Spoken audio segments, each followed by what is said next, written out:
الحمدللہ وکفا وسلام علی عبادہ الذین اصطفى اما بعد فاعوذ باللہ من الشیطان الرجیم بسم اللہ الرحمن الرحیم رب اشرح لی صدری ویسر لی امری واحلل عقدۃ من لسانی یفقہوا قولی واجعل لی وزیرا من اہلی اللہم فقہنا فی الدین رب زدنی علما اللہم انا نسألک علما نافعا رزقا طیبا وعملا متقبلا اللہم انفعنی بما علمتنی وعلمنی ما ینفعنی وزدنی علما آمین ثم آمین صدق اللہ العظیم۔ سورہ نساء مدنی صورت ہے، اس میں 24 رکوعات اور 176 آیات ہیں۔ سورہ نساء کا تعارف ہم نے پچھلی کلاس میں کیا تھا، آج اس کو شروع کریں گے۔ اعوذ باللہ من الشیطان الرجیم بسم اللہ الرحمن الرحیم۔ یا ایہا الناس اتقوا ربکم الذی خلقکم من نفس واحدۃ وخلق منها زوجها وبث منهما رجالا كثيرا ونساء واتقوا الله الذي تساءلون به والأرحام إن الله كان عليكم رقيبا صدق الله العظيم۔ یا ایہا الناس حروف ندا ہے، یا ایہا بھی حروف ندا۔ حروف ندا میں مخاطب کس کو کیا جا رہا ہے؟ الناس کو مخاطب کر کے اللہ سبحانہ تعالی ایک آفاقی پیغام دے رہے ہیں۔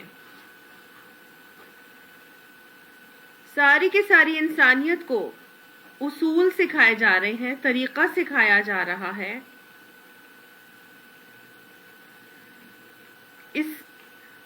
اس ایہا الناس سے ہمیں کیا سمجھ میں آتا ہے کہ ہمارا دین الناس کا دین ہے، ساری انسانیت کے لیے آیا ہے۔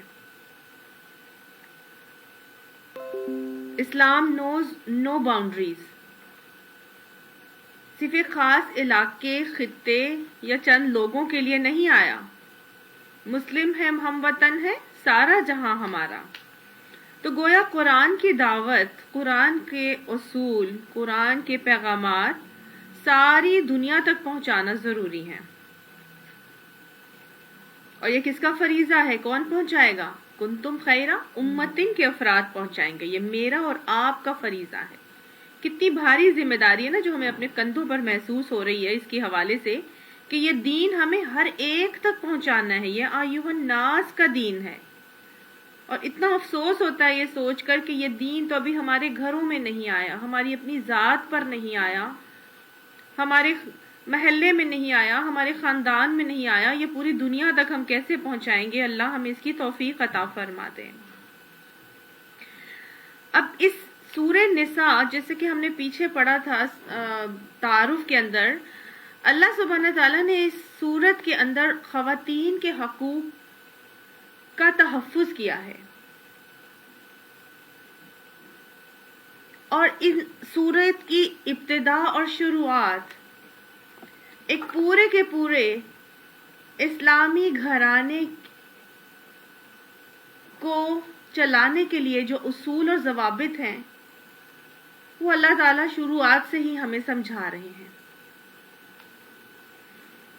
گویا گھریلو، معاشرتی اور تمدنی اور معاشی زندگی کے احکامات جو اللہ نے اس صورت میں ہمارے لیے نازل کیے، اس میں شروعات میں جو معاشرے کا جو بیسک یونٹ ہوتا ہے، بیسک بنیاد جس پہ معاشرے کا ڈھانچہ کھڑا ہوتا ہے، وہ ہوتا ہے گھر۔ تو گھر کو چلانے کے لیے کیا اصول اور طریقے ہونے چاہیے وہ اللہ تعالیٰ اب ہمیں بتائیں گے۔ اور یہاں یہ نہیں بتایا جا رہا، یعنی یا ایھا الناس سے سمجھ میں آ رہا ہے کہ یہ صرف مسلمانوں کے گھروں کا ڈھانچہ اس پر نہیں ہونا چاہیے، بلکہ تمام کے تمام دنیا بھر کے گھر اس ہی رویے کے مطابق اپنی اگر زندگیاں بسر کریں گے تو ان کے گھرانے بے حد خوبصورت اور جنت نظیر نمونے دینے والے ہو جائیں گے۔ تو اللہ تعالیٰ یہاں پہ سب سے پہلا نسخہ جو دے رہے ہیں ایک گھرانے کو چلانے کے لیے، وہ کیا دے رہے ہیں؟ یا ایھا الناس اتقوا ربکم، اپنے رب کا تقوی کرو۔ اگر ہم دیکھیں تو خطبہ نکاح جب ہوتا ہے، جب انسان کا نکاح ہوتا ہے، جب ایک گھرانے کی شروعات کی جاتی ہے، ایک لڑکے اور لڑکی کی شادی ہوتی ہے، ایک مرد اور عورت کا جب نکاح کیا جاتا ہے، تو اس خطبہ نکاح کے اندر پیارے نبی صلی اللہ علیہ وآلہ وسلم نے جو آیات رکھی وہ یہی آیات اس کے اندر بھی آتی ہیں، اور اس میں ایک مرتبہ نہیں، اتقوا کا حکم 4 مرتبہ آتا ہے. تو گویا تقوی، پیچھے ہم اچھی طرح پڑھ چکے ہیں کہ تقوی کس کو کہتے ہیں. تقوی کہتے ہیں بچنا، بچانا، ہے نا، گناہوں سے بچنا. اللہ کی محبت میں جب انسان گناہوں سے بچتا ہے اس کو تقوی کہا جاتا ہے. تو تقوی کا حکم جو ہے وہ ایک بنیادی حکم ہے. اور یہاں تقوی کس کا کیا جا رہا ہے؟ ربکم، اپنے رب کا تقوی کرو، اپنے رب سے ڈرو، اپنے رب کی ناراضگی سے ڈرو. ایسے کام نہ کرو جس سے تمہارا رب ناراض ہو جائے. ایسے کام نہ کرو کہ تمہیں بعد میں جب اللہ کے حضور حاضر ہونا پڑے گا تو تمہارے اعمال نامے کی جواب دہی کا معاملہ جب آئے گا تو ایسا نہ ہو کہ ان کی وجہ سے اللہ ناراض ہو جائے. تو ایک خاندانی سسٹم کو استوار رکھنے کے لیے جو سب سے اہم چیز ہے وہ کیا ہے؟ تقوی. اور اللہ کا تقوی، خاون کا تقوی، ساس کا تقوی، ماں کا تقوی نہیں. کس کا تقوی؟ اللہ کا تقوی. ربکم، اس رب کا تقوی جو تمہارا رب ہے، جو تمہاری ربوبیت کے معاملات کر رہا ہے، جو تمہارے لیے وسائل پیدا کرتا ہے، جو تمہارے لیے ضروریات زندگی فراہم کرتا ہے، جس کے سامنے تمہیں بعد میں کھڑے ہو کر اپنی تمام نعمتوں کا حساب دینا ہوگا. تو گویا اپنے رب کا خوف، اپنے رب کا تقوی اپنے اندر لے کر آ جاؤ. یہ وہ چیز ہے، ایک ایسا چوکیدار ہے، تقوی کا چوکیدار، جو کسی گھرانے کے افراد کے دلوں میں اگر آ جائے تو پھر اس گھرانے کی اصلاح مشکل نہیں رہتی. صرف بتانے کی ضرورت ہوتی ہے کہ اللہ کا یہ حکم اور اللہ کے پسند کی باتیں یہ ہیں. کام خود بخود صحیح ہونا شروع ہو جاتے ہیں. آپ دیکھیے ایسا ہی ہوتا ہے نا کہ اگر اللہ کا تقوی ہوگا تو وہ خاتون جس کا شوہر ابھی گھر سے گیا ہے وہ اپنے شوہر کے سامنے بھی اپنی ساس کے ساتھ اچھا رویہ رکھے گی، اور اگر شوہر سامنے ہے تو بھی صحیح رویہ رکھے گی، اور اگر شوہر چلا جائے گا تو بھی صحیح رویہ اپنی ساس کے ساتھ رکھے گی، کیونکہ وہ اللہ سے ڈرتی ہے. اور اسی طرح اگر ایک خاتون جو کہ ساس ہے، اگر اس کا بیٹا پاس ہے تو بھی وہ اپنی بہو کے ساتھ اچھا رویہ رکھے گی، اور اگر بیٹا نہیں ہے تو بھی وہ اپنی بہو کو بیٹیوں کی طرح ہی ٹریٹ کرے گی. وہ دوسرے کو دکھانے کے لیے نہیں، وہ اپنے اللہ سے ڈر کر اپنے سارے معاملات کرتی ہے، لہٰذا اس کا رویہ ٹوٹلی ڈیفرنٹ ہوگا. ایک خاتون اپنی نند کے اوپر کوئی الزام لگائے گی تو وہ سمجھے گی پہلے کہ اللہ مجھے میرا دیکھ رہا ہے، میرا اللہ مجھے دیکھ رہا ہے، تو وہ کبھی بھی غلط الزام نہیں لگائے گی. اسی طرح سب کے لیے، بھابھی کے لیے، جو نند ہے وہ اپنی بھابھی کے لیے غلط معاملہ نہیں کر سکے گی، کیونکہ اسے معلوم ہوگا کہ اگر میں نے کیا تو میرا اللہ مجھے دیکھ رہا ہے. تو بس اگر یہ معاملہ تقوی کا اگر ہر خاندان کے افراد کے اندر آ جائے تو پھر گھرانے کی اصلاح آسان بھی ہو جاتی ہے اور معاملات بھی مشکل نہیں رہتے. لہٰذا اللہ تعالیٰ نے سب سے پہلا حکم جو اصول دیا ایک اسلامی گھرانے کو چلانے کے لیے یا کسی بھی گھر کو چلانے کے لیے، اس کا وہ کیا ہے؟ وہ ہے تقوی. اپنے رب کا تقوی کر لو، وہ رب جس نے تمہیں پیدا کیا ہے. اور کیسے پیدا کیا؟ خلقکم من نفس واحدۃ، تمہیں ایک جان سے پیدا کیا. تو گویا اللہ سبحانہ تعالیٰ بڑی نرمی سے، بڑا پیار سے انسان کا ہاتھ پکڑ کر اس کو مائل کر رہے ہیں کہ دیکھو تمہارا رب جس سے تم ڈر کے معاملات کرو گے وہ کوئی عام سی چیز نہیں ہے، وہ تو وہ ذات ہے جس نے تمہیں ایک جان سے پیدا کیا تھا. تمہارا خالق اتنا زبردست خالق ہے کہ اس نے ایک جان سے تم سارے لوگوں کو پیدا کر دیا. وہ کون سی جان ہے؟ حضرت آدم علیہ السلام. تو گویا دوسرا اصول ہمیں یہاں پہ یہ سکھایا جا رہا ہے کہ اپنے اندر سے تکبر کی نفی کر دو. تمہارا سورس، تمہارا اوریجن، تمہارا روٹ ایک ہی ہے. ہاں اللہ تعالیٰ نے مختلف لوگوں کو مختلف قبیلوں میں، مختلف گھرانوں میں، مختلف خاندانوں میں، مختلف ملکوں میں اور قوموں میں پیدا کیا. وہ کس لیے پیدا کیا؟ لتعارفوا، تاکہ تم ایک دوسرے سے پہچان سکو، معرفت حاصل کر سکو. لیکن اصل میں اوریجنلی تم لوگ ایک آدم کی اولاد ہو. آپ صلی اللہ علیہ وآلہ وسلم نے خطبہ حجت الوداع میں یہ بات فرمائی تھی کہ تم سب ایک آدم کی اولاد ہو. کسی گورے کو کسی کالے پر، اور نہ کسی کالے کو کسی گورے پر، کسی اجمی کو کسی عربی پر، اور نہ ہی کسی عربی کو کسی اجمی پر فوقیت حاصل ہے. ان اکرمکم عند اللہ اتقاکم، تم میں سے اللہ کے نزدیک اکرام والا، باعث محترم کون ہے؟ باعث عزت کون ہے؟ جس میں تقوی ہے. تو گویا ہر قسم کی تکبر کی نفی کر کے یہ کہہ دیا گیا کوئی اعلیٰ، کوئی ادنا، کوئی عرفہ، کوئی ادنا نہیں ہے، بلکہ کیا ہے؟ سب کے سب ایکول ہیں. اور آپ دیکھیے کئی دفعہ خاندانی جھگڑوں کی وجہ بھی یہی ہوتی ہے کہ ساس اپنے آپ کو بہتر سمجھ رہی ہوتی ہے اور بہو اپنے آپ کو بہتر سمجھ رہی ہوتی ہے. اگر ساس کسی اونچے گھرانے سے ہے تو وہ بہو کو تانے مار مار کے جینے نہیں دیتی. ہم تو یہ پتہ نہیں کہاں سے ہمارے اندر آ گئے، یہ لوگ نیچ ہیں، یہ لوگ فلاں ہیں، ہماری طرح ان کو اٹھنا بیٹھنا نہیں آتا. بہت لوگ ایسی باتیں کرتے ہیں. اور اگر اس طرح بہو کسی بڑے اونچے گھر سے آ گئی تو وہ اتنی زیادہ تکبر کی ماری ہوتی ہے کہ وہ کسی کو گھاس نہیں ڈالتی، کسی سے بات کرنا پسند نہیں کرتی، لوگوں کو اپنے نیچے رکھنا چاہتی ہے، اپنے آپ کو برتر بتانا چاہتی ہے. تو گویا اللہ نے کہہ دیا کہ کیا کرو، تم سب ایک آدم کی اولاد ہو، اور اللہ تعالیٰ نے تمہارے اندر کیا کیا؟ تمہیں ایک جان سے بنایا. تو ہر قسم کے انفیریورٹی اور سپیریورٹی کمپلیکس سے باہر نکال دیا گیا انسان کو ایکوالٹی کا درس دے کر کہ تم سب ایک آدم کی اولاد ہو. وہ آتا ہے نا کہ یوں تو تم مرزا بھی ہو، سید بھی ہو، افغان بھی ہو، تم سبھی کچھ ہو، یہ تو بتاؤ مسلمان بھی ہو. تو ہر کوئی جو ہے اپنے آپ کو سپیریئر اور انفیریئر نہ سمجھے، بلکہ کیا ہے، تم مسلمان بن کے اپنے آپ کو دکھاؤ کہ اصل میں تم مسلمان کیسے ہو.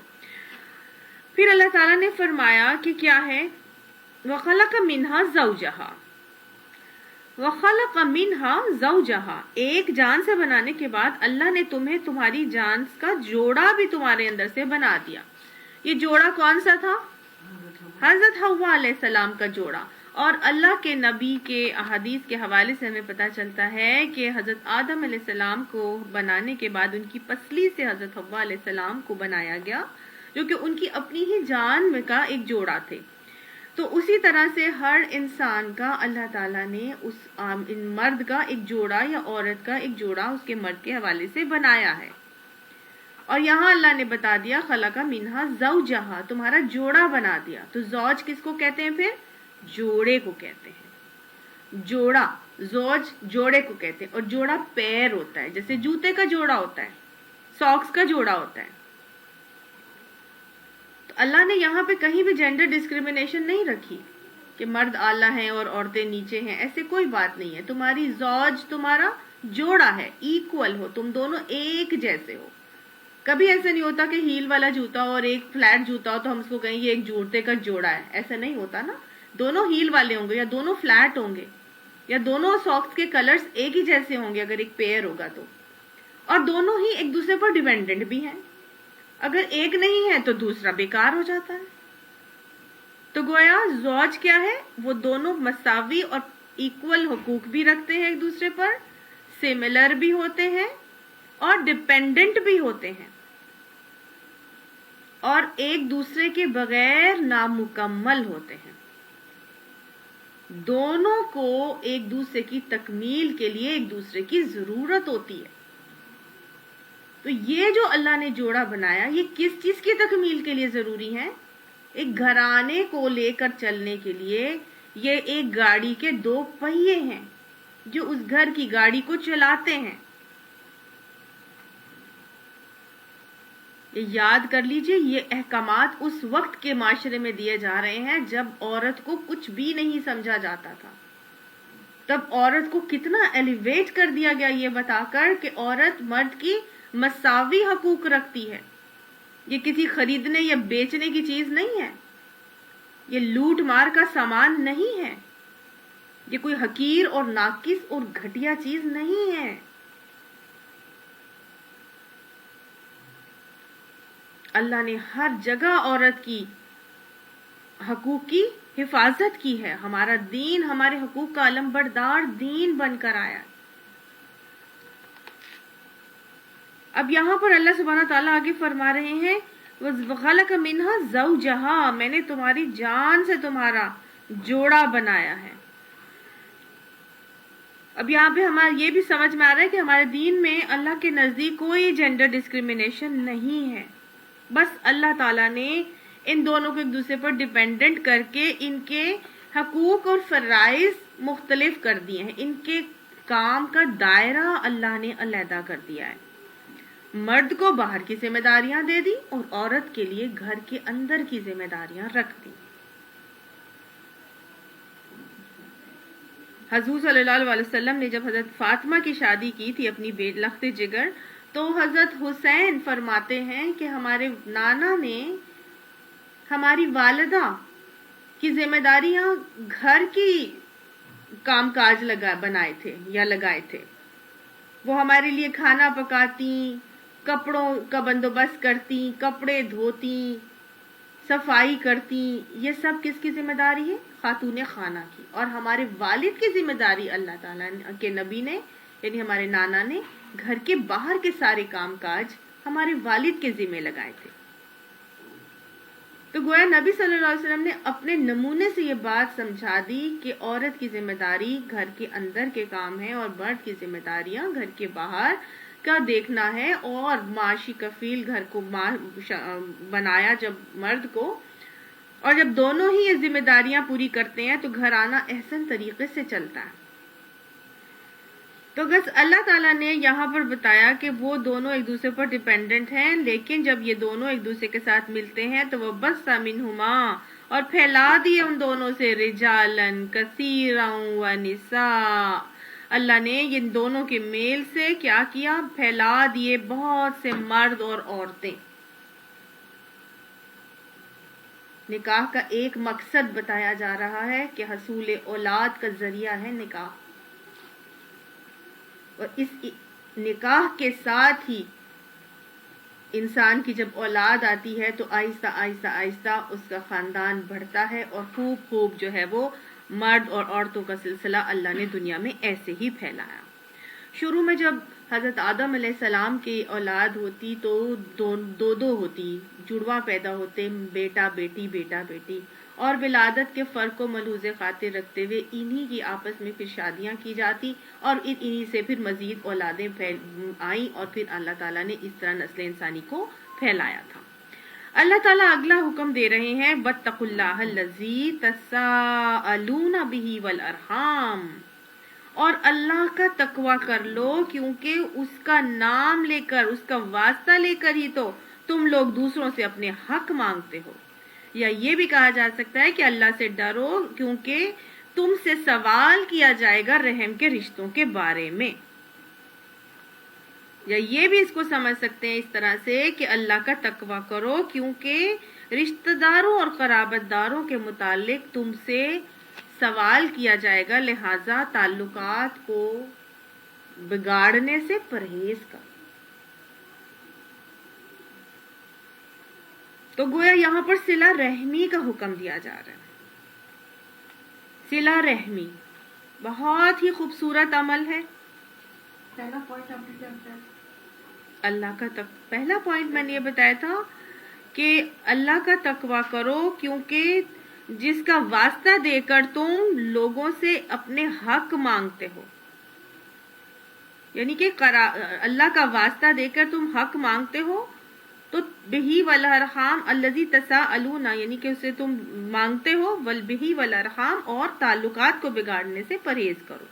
اس سے کیا واضح ہوتا ہے؟ اس سے وعدہ، اس سے صلہ رحمی کا حکم ہے بیسیکلی یہ، کہ ہم اللہ کا واسطہ دیتے ہیں نا بہت ساری چیزوں میں کہ خدا کے لیے تم ایسا کر لو. ہاں تو تم کیا خدا کے لیے تم اپنے رشتہ داروں کے تعلقات کو بگاڑنے سے پرہیز کر لو. صلہ رحمی کا حکم دیا جا رہا ہے. اللہ سبحانہ تعالیٰ نے گویا ہمیں بتا دیا کہ صلہ رحمی الذی تساءلون، تم سے سوال کیا جائے گا، تم سے پوچھا جائے گا. ہم پیچھے پڑھ کر آئے تھے نا کہ اللہ تعالیٰ نے جب وعدہ الست لیا تھا تو اس میں اللہ تعالیٰ نے کیا کہا تھا؟ وَيَقْطَعَ مَا أَمَرَ اللَّهُ بِهِ أَن يُؤْصَلَ، اور وہ کاٹتے ہیں اس کو جس کو جوڑنے کا اللہ تعالیٰ نے حکم دیا ہے. یہ ہم نے سورہ بقرہ میں فاسقین کی جب صفات پڑھی تھی تو اس میں ہم نے یہ پڑھا تھا. تو فاسقین صلہ رحمی نہیں بلکہ قطع رحمی کرتے ہیں، اور مومن کے لیے صلہ رحمی کا معاملہ پسندیدہ عمل ہے جو اللہ تعالیٰ نے یہاں بیان کیا. صلہ رحمی کس کو کہتے ہیں؟ صلہ کہتے ہیں جوڑنے کو، رحمی کہتے ہیں رحم کے رشتوں کو. تو گویا رحم کے رشتوں کو جوڑ کر رکھا کرو. رحم کے رشتے کون سے ہوتے ہیں؟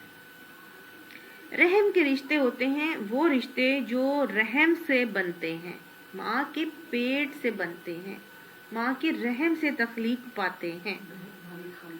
ہاں جی، اللہ تعالیٰ نے حدیث میں آتا ہے کہ جب رحم مادر کو یعنی یوٹرس کو تخلیق کیا تھا تو اس کو اپنے ہاتھ میں لے کے فرمایا تھا رحم رحمان سے مشتق ہے. مجھے میرے جلال کی قسم، جو تجھے جوڑے گا میں اسے جوڑوں گا، اور جو تجھے کاٹے گا میں اسے کاٹوں گا. آپ صلی اللہ علیہ وآلہ وسلم نے جب یہ حدیث بتائی تو آپ سوچیں کتنی دہلا دینے والی حدیث ہے کہ جو تجھے جوڑے گا میں اسے جوڑوں گا. جو رحم کے رشتوں کو جوڑے گا اللہ تعالیٰ اس کے ساتھ پتہ نہیں کیا کیا جوڑ دے گا. رزق کے ذرائع، اسباب، وسیلے، محبتیں، سانسوں کی ڈوریں. اللہ تعالیٰ ہوتے ہیں کہ ایسے رشتے ہوتے ہیں جو دوسروں کے گھر توڑنے کی کوشش کرتے ہیں، تو ان سے تو پھر بندہ تھوڑا کنارہ ہی کر لیتے زیادہ بہتر ہے. ابھی آپ پہلے پڑھتے جائیں پھر وہ سوالات بعد میں کریں گے. اور جو رحم کے رشتے کے کاٹ رہے ہیں اللہ تعالیٰ فرماتے ہیں میں اس کو کاٹ دوں گا. کس چیز سے کاٹ سکتا ہے اللہ تعالیٰ رحم سے رشتوں کو کاٹنے والوں کو؟ اپنی رحمت سے کاٹ سکتا ہے، اپنی برکتوں سے کاٹ سکتا ہے، محبتوں سے کاٹ سکتا ہے، سانسوں کی ڈور کاٹ سکتا ہے. اللہ تعالیٰ رزق کے ذرائع، اسباب اور وسیلے کاٹ سکتا ہے. کتنی چیزیں ہیں جو اللہ تعالیٰ دنیا والوں سے کاٹ سکتا ہے جو رحم کے رشتوں کو کاٹتے ہیں. بہت برا عمل کہ آپ صلی اللہ علیہ وسلم نے اس کے حوالے سے فرمایا تھا لا يدخل الجنت قاطع، قطع رحمی کرنے والا جنت میں داخل نہیں ہو سکتا. ایک مرتبہ حضرت ایوب رضی اللہ عنہ نے آپ سے پوچھا کہ یا رسول اللہ صلی اللہ علیہ وسلم مجھے جنت میں جانے والے اعمال بتائیں.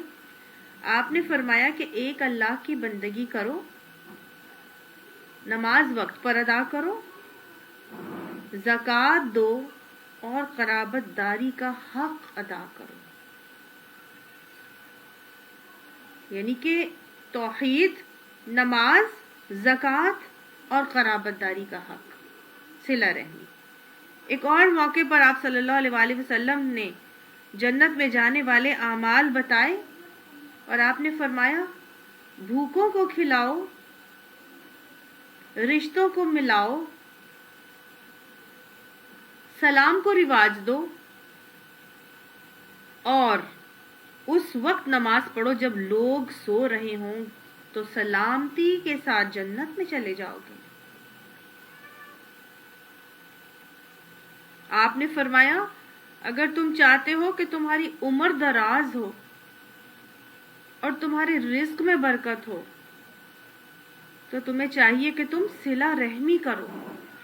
اتنی بہترین خوشخبریاں ہمیں اللہ تعالیٰ کے نبی نے یہاں پہ بتا دی صرف ایک اس عمل کے حوالے سے. لوگ کہتے ہیں کہ کوئی وظیفہ بتا دیں کہ جی ہمارا رزق بڑھ جائے، لوگ کہتے ہیں کوئی صحت بڑھ جائے، ہماری برکت آ جائے، کام میں وقت میں برکت آ جائے. اللہ کے نبی نے فرما دیا تھا کہ صلہ رحمی کرو. عمر دراز ہو اور رزق میں برکت چاہتے ہو تو صلہ رحمی کرو. اب صلہ رحمی کیا ہے کہ کوئی میرے سے ملتا ہے تو میں اس سے مل لوں، اور ٹھیک ہے وہ میرے سے ملتا ہے اچھی طرح سے، وہ مجھے میرے بچے کی شادی پہ یا میرے گھر میں آتا ہے تو بہت چیزیں لا کے دیتا ہے تو میں اس کے ساتھ ٹھیک ہے، اس کے ساتھ میں اچھا رہوں گی. اور جو نہیں ملتا اس کے ساتھ ٹھیک ہے، وہ نہیں ملنا چاہتے تو ہم بھی نہیں ملتے، بس ٹھیک ہے. تو آپ صلی اللہ علیہ وآلہ وسلم نے اس کا جواب دیا اور آپ نے فرمایا بدلے میں صلہ رحمی کرنا اصل صلہ رحمی نہیں ہے. مطلب کوئی تم سے مل رہا ہے اور تم اسے اچھی طرح مل لو تو یہ تو عدلے کا بدلہ ہو گیا نا، یہ تو پھر صلہ رحمی نہیں ہے. آپ نے فرمایا تھا جبرائیل علیہ السلام نے مجھے بتایا کہ جو مجھ سے کٹے میں اس سے جڑوں، جو مجھ پر زیادتی کرے میں اسے معاف کروں، اور جو مجھے نہ دے میں اسے دوں. یہ ہے اصل صلہ رحمی. نہیں، بدلے میں صلہ رحمی کرنا تو اصل صلہ رحمی نہیں ہے، وہ تو عدلے کا بدلہ ہو گیا نا. تو حضرت جبرائیل علیہ السلام نے کیا بتایا آپ صلی اللہ علیہ وسلم کو؟ اصل صلہ رحمی یہ ہے کہ جو مجھ سے کٹے میں اس سے جڑوں، جو مجھ پر زیادتی کرے میں اس سے معاف کروں، اور جو مجھے نہ دے میں اس کو دوں. آپ کے سوال کا جواب مل گیا آپ کو. جو نہیں ملنا چاہتے اور جو کاٹنا چاہتے ہیں اور زیادتی کرنا چاہتے ہیں، آپ نے انہی کے ساتھ ان کو معاف کرنا ہے. مشکل بہت ہے، یہ آسان تو نہیں ہے. جنت میں جانے والے اعمال ہیں، یہ اتنا آسان نہیں ہے. ایک مرتبہ ایک شخص نے آ کے آپ صلی اللہ علیہ وسلم سے یہی سوال کیا کہ یا رسول اللہ صلی اللہ علیہ وسلم، میرے کچھ رشتہ دار ہیں، میں ان سے جڑتا ہوں، وہ مجھ سے کٹتے ہیں، میں انہیں دیتا ہوں، وہ مجھ پر زیادتی کرتے ہیں، تو میں کیا کروں؟ جو آپ نے سوال کیا تھا تو آپ صلی اللہ علیہ وسلم نے فرمایا تو جیسا کر رہا ہے ویسا ہی کرتا رہے، یعنی اچھا معاملہ کرتا رہے نا. وہ جو تین طریقے بتائے، جو کٹ رہا ہے اس سے جڑ، جو زیادتی کر رہا ہے اسے معاف کر، جو نہیں دیتا اس کو دے.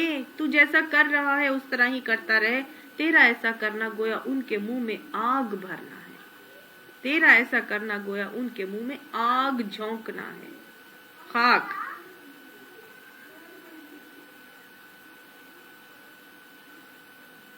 تو اتنی زیادہ حد تک جو ہے وہ ان کے ساتھ اچھے معاملات کر کے چلنا ہے. آپ کی طرف سے کوئی زیادتی نہیں ہو. اور اگر کوئی لڑ رہا ہے، کوئی آپ کے ساتھ اچھا معاملہ نہیں رکھتا، کہ تم میں سے کوئی ایک شخص دوسرے شخص سے اس حال میں ملتا ہے کہ ایک اپنا منہ ایک طرف اور دوسرا اپنا منہ دوسری طرف کر لیتا ہے، تو تم میں سے بہترین اور اللہ کے قریب وہ ہے جو سلام میں پہل کرتا ہے.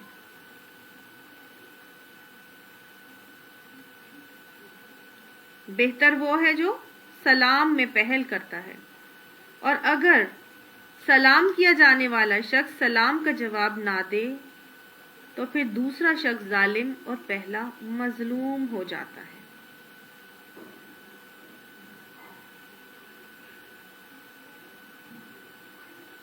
آپ صلی اللہ علیہ وآلہ وسلم نے فرمایا کہ کسی شخص کے لیے یہ جائز نہیں ہے کہ اپنے بھائی کو 3 دن سے زیادہ بغیر کسی عذر کے ناراض رکھے. اور آپ نے آگے فرمایا کہ اگر کسی نے اپنے بھائی کو بغیر عذر کے 1 سال سے زیادہ ناراض رکھا تو گویا اس نے اس کا قتل کر دیا.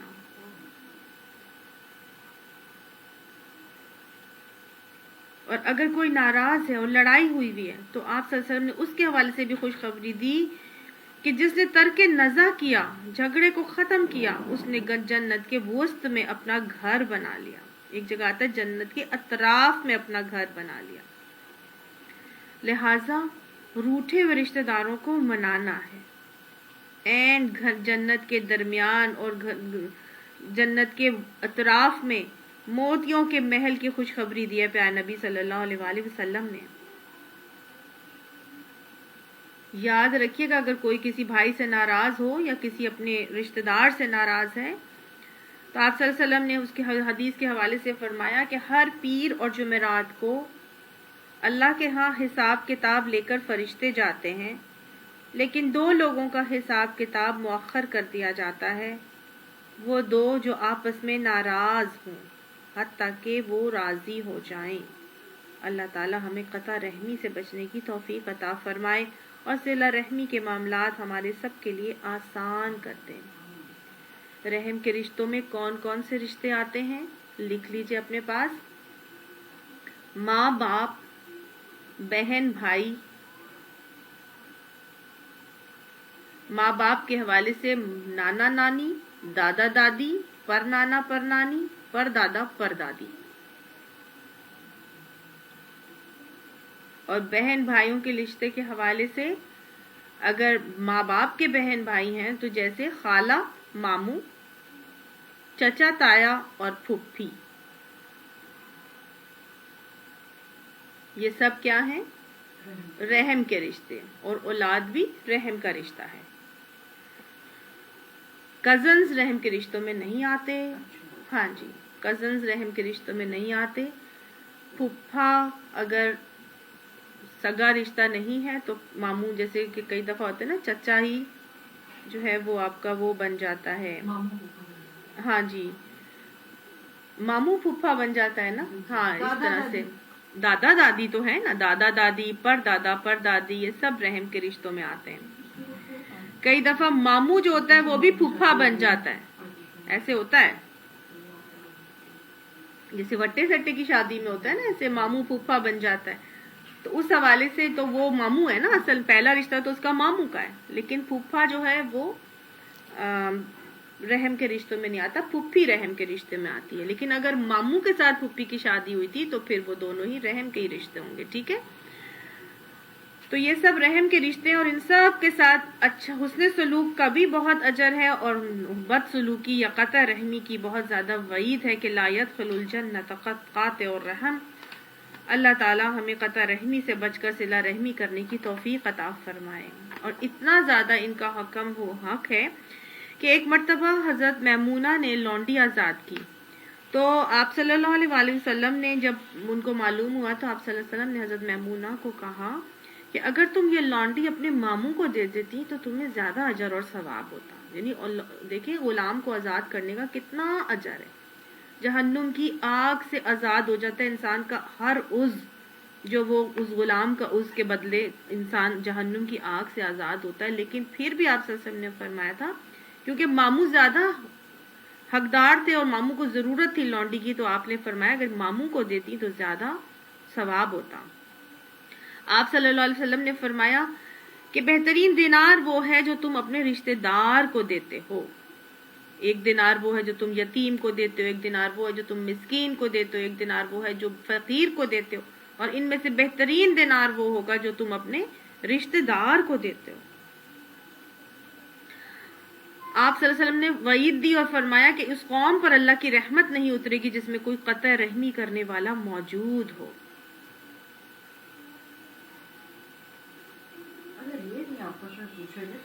تو کون دوسرا کہاں سے آ کے پوچھے گا؟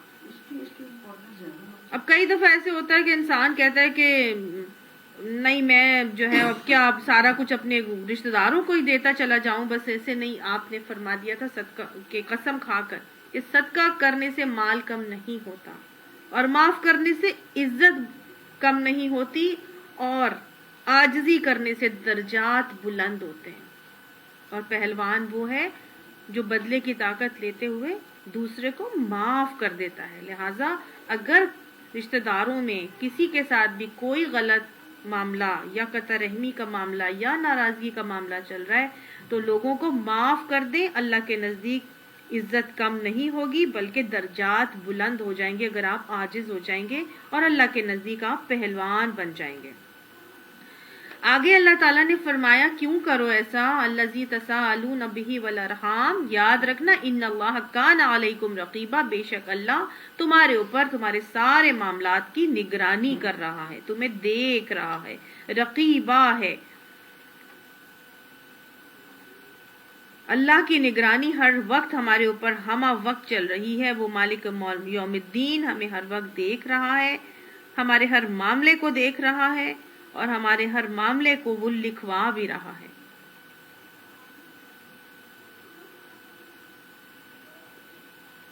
تو گویا یہاں پر سب سے زیادہ بتایا جا رہا ہے کہ اپنے گھرانے کو لے کے چلنے میں تم نے کون کون سے طریقے اور اصول اور ضوابط اختیار کر کے چلنے ہیں. اگر یہ ضوابط اختیار کر کے چلو گے تو انشاءاللہ تمہارا گھر، تمہارا گھرانہ بہترین گھرانہ ہو جائے گا. آگے اب اللہ تعالیٰ حکم دے رہے ہیں یتیموں کے حوالے سے. یاد کر لیجئے، میں نے آپ کو یہ بھی بتایا تھا کہ سورہ نساء جو ہے وہ غزوہ احد کے بعد نازل ہوئی تھی، اور یہ وہ دور ہے جب مدینہ کی بستی کے اندر 70 صحابہ کرام جو ہیں وہ شہید ہو گئے تھے، اور گھر گھر میں بیوہ بھی تھیں اور یتیم بچے بھی موجود تھے. تو لہٰذا اب یتیموں کے حوالے سے اللہ تعالیٰ حکم دے رہے ہیں. یتیم کس کو کہتے ہیں؟ یتیم بیسیکلی یا تا اور میم. یتم اس موتی کو کہتے ہیں جو سیب کے اندر چھپا ہوا ہوتا ہے اور بالکل تنہا ہوتا ہے. در یتیم کہتے ہیں. ٹھیک ہے، تو یتیم کس کو کہا جائے گا؟ وہ بچہ جس کا باپ فوت ہو جاتا ہے، وہ بچہ جس کا باپ فوت ہو جاتا ہے. اور جانوروں میں سے یتیم اس کو کہتے ہیں جس کی ماں فوت ہو جاتی ہے. یتیم معاشرے کا بہت زیادہ کمزور اور پسا ہوا طبقہ ہے. کون سی عمر میں یتیم ہوتے ہیں جی؟ کس عمر کو؟ بالغ ہونے سے پہلے. Very good. بلوغت سے پہلے کی عمر کو یتیم کہا جاتا ہے. بلوغت کے بعد اگر بچے کا والد نہ ہو تو اس کو پھر ہم یتیم کی کیٹیگری میں نہیں لے کر آتے. عرب معاشرے کے اندر ایک طریقہ تھا، اور وہ یہ تھا کہ جب کوئی یتیم خانہ تو وہاں پہ تھا نہیں، تو جو بچے یتیم ہو جاتے تھے ان کو ان کے رشتہ دار اپنے گھروں میں پالتے تھے، اپنے گھروں میں لے جاتے تھے اور ان کے مالوں کے ساتھ مختلف معاملات کیا کرتے تھے. یا تو سارے کا سارا مال وہ خود ہی ہڑپ کر کے کھا جاتے تھے، یا پھر وہ جلدی جلدی اس کو کھانے کی کوشش میں ہوتے تھے، یا پھر یہ کرتے تھے کہ ان کے مال کو، اعلیٰ مال کو ادنا مال سے تبدیل کر لیتے تھے. تو اللہ تعالیٰ نے حکم دیا یہاں پہ کہ وَآتُوا الْيَتَامَى أَمْوَالَهُمْ، اور یتیموں کو ان کے مال دے دیا کرو. اب دیکھیں ہمارا دین جو ہے اس کمزور اور پسے ہوئے طبقے کی بھی حفاظت اور نگرانی کرنے والا دین ہے. پیچھے سورہ بقرہ میں ہم نے پڑھا تھا اللہ تعالیٰ تھا کہ یتیموں کے مال اپنے مال کے ساتھ ملا کر نہ کھا جاؤ. تو صحابہ کرام اتنے کانشیس ہو گئے کہ انہوں نے اپنی ہر چیز، جو جس گھر میں یتیم بچے تھے انہوں نے ہر چیز، اپنی چیز اور یتیم کی چیز علیحدہ علیحدہ کر دی. اب ایک گھر میں جہاں یتیم بچہ پل رہا ہو اور اس کے کھانا پینا، برتن، چولہا چونکا، ہر چیز اس کی علیحدہ کر دی جائے اور باقی سب گھر والوں کے اللہ کو کتنا ڈیفیکلٹ ہو جائے نا، ہر چیز کو مینج کرنا، ہر چیز کو پکانا، رکھنا، سمیٹنا، یہ سب بہت ڈیفیکلٹی ہو جائے. تو صحابہ اتنے کانشیس ہوتے تھے کہ اللہ کے اس حکم کے بعد جو سورہ بقرہ میں ہم نے پڑھا، اس کے بعد ان کو اتنی کانشیسنیس کی وجہ سے مشکلات آنا شروع ہو گئی. وہ دیکھیں صحابہ کا رویہ کیا ہے کہ وہ اللہ کے دین پر اتنا عمل کر لیتے تھے کہ عمل کرنے سے مشکلات آنے لگ گئیں. ہمیں حکم پتہ بھی چل جاتا ہے اور ہم پھر بھی عمل نہیں کرتے اور پھر ہم مشکلات کا شکار ہوتے ہیں. لیکن وہ اتنا عمل کرنا شروع ہو جاتے تھے تو پھر اللہ تعالیٰ نے ان کی آسانی کے لیے یہ احکامات اتارے کہ ان کو یتیموں کے مال ان کو دے دیا کرو. اور وَلَا تَتَبَدَّلُوا الْخَبِيثَ بِالطَّيِّبِ، اور ان کے اچھے مال کو برے مال کے ساتھ نہ بدلا کرو. ان کی غلط روی کو اللہ نے ہائی لائٹ کیا. وَلَا تَأْكُلُوا أَمْوَالَهُمْ إِلَىٰ أَمْوَالِكُمْ، اور ان کے مال اپنے مال کے ساتھ ملا کر نہ کھا جاؤ. إِنَّهُ كَانَ حُوبًا كَبِيرًا، بے شک یہ ایک بہت بڑا گناہ ہے. تو گویا یتیم کا مال کھانا حُوبًا كَبِيرًا ہے، بہت بڑا گناہ ہے.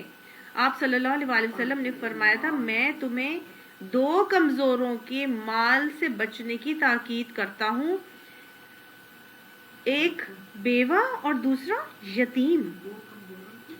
مال سے بچنے کی تاکید کرتا ہوں. یتیموں کے ساتھ حسن سلوک ہمارے دین کا بہت ہی بہترین عمل ہے. اللہ تعالیٰ نے قرآن پاک میں فرمایا ارائیت یکذب بالدین، تم نے دیکھا اس شخص کو جو قیامت کے دن کو جھٹلاتا ہے. فذالک یدعو الیتیم، یہ وہ شخص ہے جو یتیم کو دھکے دیتا ہے. اور جہنمیوں سے جب پوچھا جائے گا کہ جہنم میں کیوں گئے تو وہ کہیں گے کلا بل لا تکرمون الیتیم، ہم تو یتیم کی عزت ہی نہیں کرتے تھے. اللہ نے حکم دیا فَأَمَّا الْيَتِيمَ فَلَا تَقْهَرْ، یتیم کو جھڑکو نہیں. اور آپ صلی اللہ علیہ وآلہ وسلم نے اس کی فضیلت بتا دی جو یتیم کے ساتھ حسن سلوک کرتا ہے، کہ مسلمانوں میں بہترین گھر وہ ہے جہاں یتیم کی کفالت ہوتی ہے اور جہاں یتیم کے ساتھ بہترین سلوک کیا جاتا ہے. اب یتیم تو بچہ ہے، ظاہر چھوٹا ہے، غلطیاں بھی کرے گا، تو کیا اس کو پھر بالکل بھی نہیں ڈانٹیں، اس کو بگاڑ دیں اور اس کو سپوائل کر دیں؟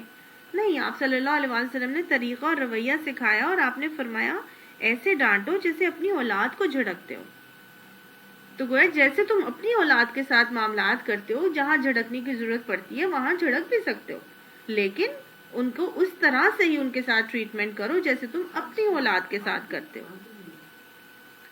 اور یتیم کے ساتھ حسن سلوک کرنے والا، آپ صلی اللہ علیہ وسلم نے فرمایا تھا یتیم کے ساتھ حسن سلوک کرنے والا قیامت کے دن میرے ساتھ یوں کھڑا ہوگا. اور آپ نے 2 انگلیوں کو جوڑ کر دکھایا تھا، یعنی نبی صلی اللہ علیہ وسلم کی مائیت اسے نصیب ہوگی جو یتیم کے ساتھ حسن سلوک کرتا ہے. اور دل کی سختی کو نرمی میں بدلنے کے لیے بھی آپ صلی اللہ علیہ وسلم نے کیا طریقہ بتایا تھا کہ یتیم کے سر پر شفقت سے ہاتھ پھیرو. اور اس کا اجر کتنا بتا دیا گیا تھا کہ جتنے بال اس کے ہاتھ کے نیچے سے گزریں گے اتنے بالوں کے برابر اس شخص کے گناہ معاف کر دیے جائیں گے. تو یتیم کے ساتھ جب حسن سلوک کیا جائے گا تو پھر کیسے کیا جائے گا؟ ان آیات کے حوالے سے اس آیت نمبر 2 میں اللہ تعالیٰ نے سمجھا دیا ہے کہ ان کے مالوں کو ان کے آگے حوالے کر دیا کرو اور ان کے اچھے مال کو غلط مال کے ساتھ بدل کے نہ کھا جاؤ. اور تم جو ہے کیا کرو، ان کے مال اپنے مالوں کے ساتھ ملا کر نہ کھانا، کیونکہ اللہ تعالیٰ اللہ یعلم المفسد من المصلح، اللہ تعالیٰ جانتا ہے کہ کون تم میں سے اصلاح کرنے والا ہے اور کون فسادی ہے. اور تاکلو میں آگے ہم پڑھیں گے انشاءاللہ تعالیٰ کہ اللہ تعالیٰ نے ہمیں کیا طریقہ بتایا ہے. تاکلو کا مطلب صرف اور صرف کھانا ہی نہیں ہے کہ مال کو پکڑا اور کھانا شروع ہو گئے، اس میں ہر قسم کا تصرف آتا ہے جو آپ اپنی ضرورت کے لیے بھی استعمال کرتے ہیں نا، اس کو بھی تاکلو میں ہی شامل کیا جاتا ہے. وَإِنْ خِفْتُمْ، ہاں اب یہ اگلا حکم جو آ رہا ہے وہ کیا آ رہا ہے؟ یہ یتیم لڑکیوں کے حوالے سے حکم آ رہا ہے. ٹھیک ہے، یتیم لڑکیاں، یتیم عورتوں کا معاملہ کس طرح سے تھا کہ جو بچیاں ہوتی تھیں نا اس زمانے میں، وہ اگر کسی کی کفالت میں آ جاتی تھیں تو اس کا کفیل ان بچیوں کے ساتھ ظلم و زیادتی کے کچھ 2-3 طریقے اختیار کرتا تھا. ایک تو وہ یہ کرتا تھا کہ اگر یہ بچی اس شخص کو پسند آ جاتی تھی، اس کا حسن پسند آ جاتا تھا، تو زبردستی اس کے ساتھ اس کا نکاح کر لیتا تھا.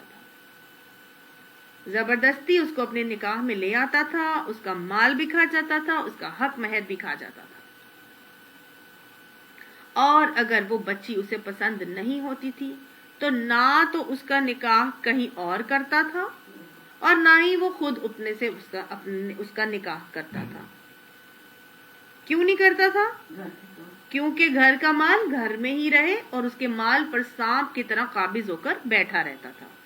تو پھر اللہ تعالیٰ نے یہاں پر جو حکم دیا وہ یہی بتایا کہ وَإِنْ خِفْتُمْ أَلَّا تُقْسِطُوا فِي الْيَتَامَى، اور اگر تم ڈرتے ہو یہ کہ تم انصافی نہیں کر سکو گے، انصاف نہیں کر سکو گے یتیموں کے بارے میں، فَانْكِحُوا مَا طَابَ لَكُمْ، پھر نکاح کر لو ان میں سے جو تمہیں اچھی لگتی ہیں نا، مِنَ النِّسَاءِ، وہ جو لڑکیاں بچیاں تمہیں اچھی لگتی ہیں ان سے نکاح کر لو.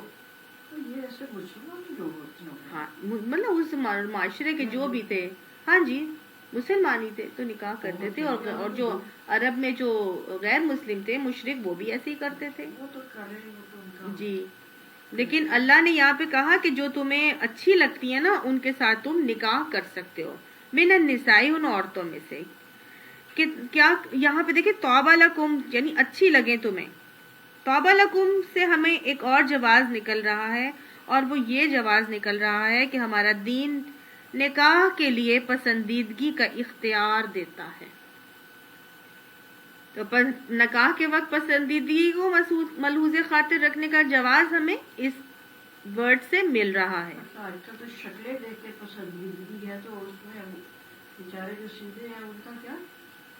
آپ دیکھیں نا، ہمارے دین ہمیں اجازت دے رہا ہے کہ ہم نے نکاح کے لیے کیا کرنا ہے، پسند کو ملحوظ خاطر رکھنا ہے۔ اور ہمارے نبی نے کیا فرمایا کہ اگر تم نے کسی کو نکاح کا پیغام بھیجنا ہو تو ایسی چیزوں پر نظر رکھو جو نکاح کی طرف رغبت دلانے والی ہوں، یعنی اس کو ایسی چیزوں پر نظر رکھو جو نکاح کی طرف رغبت دلانے والی ہوں۔ کفر اور برابری کا بھی دھیان رکھنا چاہیے۔ آپ صلی اللہ علیہ وسلم نے کو حضرت مغیرہ بن شعبہ نے بتایا کہ میں نے فلاں عورت کو نکاح کا پیغام بھیجا ہے، تو آپ صلی اللہ علیہ وسلم نے پوچھا کہ کیا تم نے اس کو دیکھا ہے؟ وہ کہنے لگے کہ نہیں، تو آپ صلی اللہ علیہ وسلم نے فرمایا کہ بہتر ہے کہ تم اس کو دیکھ لو، کیونکہ نکاح میں موافقت کے لیے یہ ضروری ہے۔ اور ایک اور جگہ پر آتا ہے کہ آپ صلی اللہ علیہ وسلم نے فرمایا تھا کہ انصاری عورتوں کی آنکھوں میں عیب ہوتا ہے۔ تو گویا نکاح سے پہلے اس کو دیکھ لو، اس میں تمہارا موافقت پیدا ہونے میں، آپس میں محبت یا دل میں اس کے لیے طرف رغبت ڈالنے میں یا نکاح کی طرف رغبت لانے میں تمہارے لیے آسانی ہوگی۔ اور اگر یہ عیب ہوں، انصاری عورتوں کی کچھ قبیلے تھے ان کی آنکھوں میں ڈیفیکٹ ہوتا تھا اور وہ سکوینٹ ہوتی تھی، جسے بہنگا پن ہوتا ہے وہ ہوتا تھا، تو گویا آپ صلی اللہ علیہ وسلم نے یہ وارن کیا کہ یہ نہ ہو کہ کوئی اس کا ایسی چیز ہو جو تمہیں بعد میں تمہارے لیے اعتراض کا سبب بنے کہ یہ تو اس کے اندر یہ مسئلہ ہے، تم نے پہلے ہی اس کو دیکھ لینا ہے۔ سمجھ آ گئی نا؟ تو اب یہاں پر یہ ہرگز بھی اس سے مطلب معلوم نہیں ہو رہا کہ یہ جو لوگ آج نکاح کرنے سے پہلے یا منگنی کرنے سے پہلے جو ہے وہ ڈیمانڈ کرتے ہیں کہ جی لڑکا ڈیمانڈ کرتا ہے یا لڑکی ڈیمانڈ کرتی ہے کہ جی ہم نے آپس میں ایک دوسرے کو دیکھنا ہے اور ملنا ہے، اور وہ پھر فزیکلی بھی دیکھ رہے ہیں اور گھوم رہے ہیں اور پھر رہے ہیں اور جی آئس کریم کھانے جا رہے ہیں کہ جی انڈرسٹینڈنگ ہو رہی ہے۔ تو یہ اس کا کوئی طریقہ نہیں ہے کہ آپ مینٹلی اور اپنی اس کو فزیکلی اور ایموشنلی اس کے ساتھ انوالو کر لیں اور پھر اس کے بعد آپ کہہ دیں گے جو مجھے یہ پسند نہیں آئی یا یہ میرے ساتھ جو ہے وہ کلک نہیں ہو رہا، ایسی کوئی بات نہیں ہے۔ ہمارا دین ہمیں پورا اختیار دیتا ہے، لیکن اس کے لیے ایک حیا کا دائرہ کار مینٹین کر دیتا ہے۔ کیسے کیا جائے گا، طریقہ کیا ہوگا؟ کف اور برادری کا خیال رکھتے ہوئے فیملیز پہلے آپس میں ملیں گی، گھرانے کو منتخب کر کے اور پھر ان کو آپس میں میل جول کو بڑھایا جائے گا۔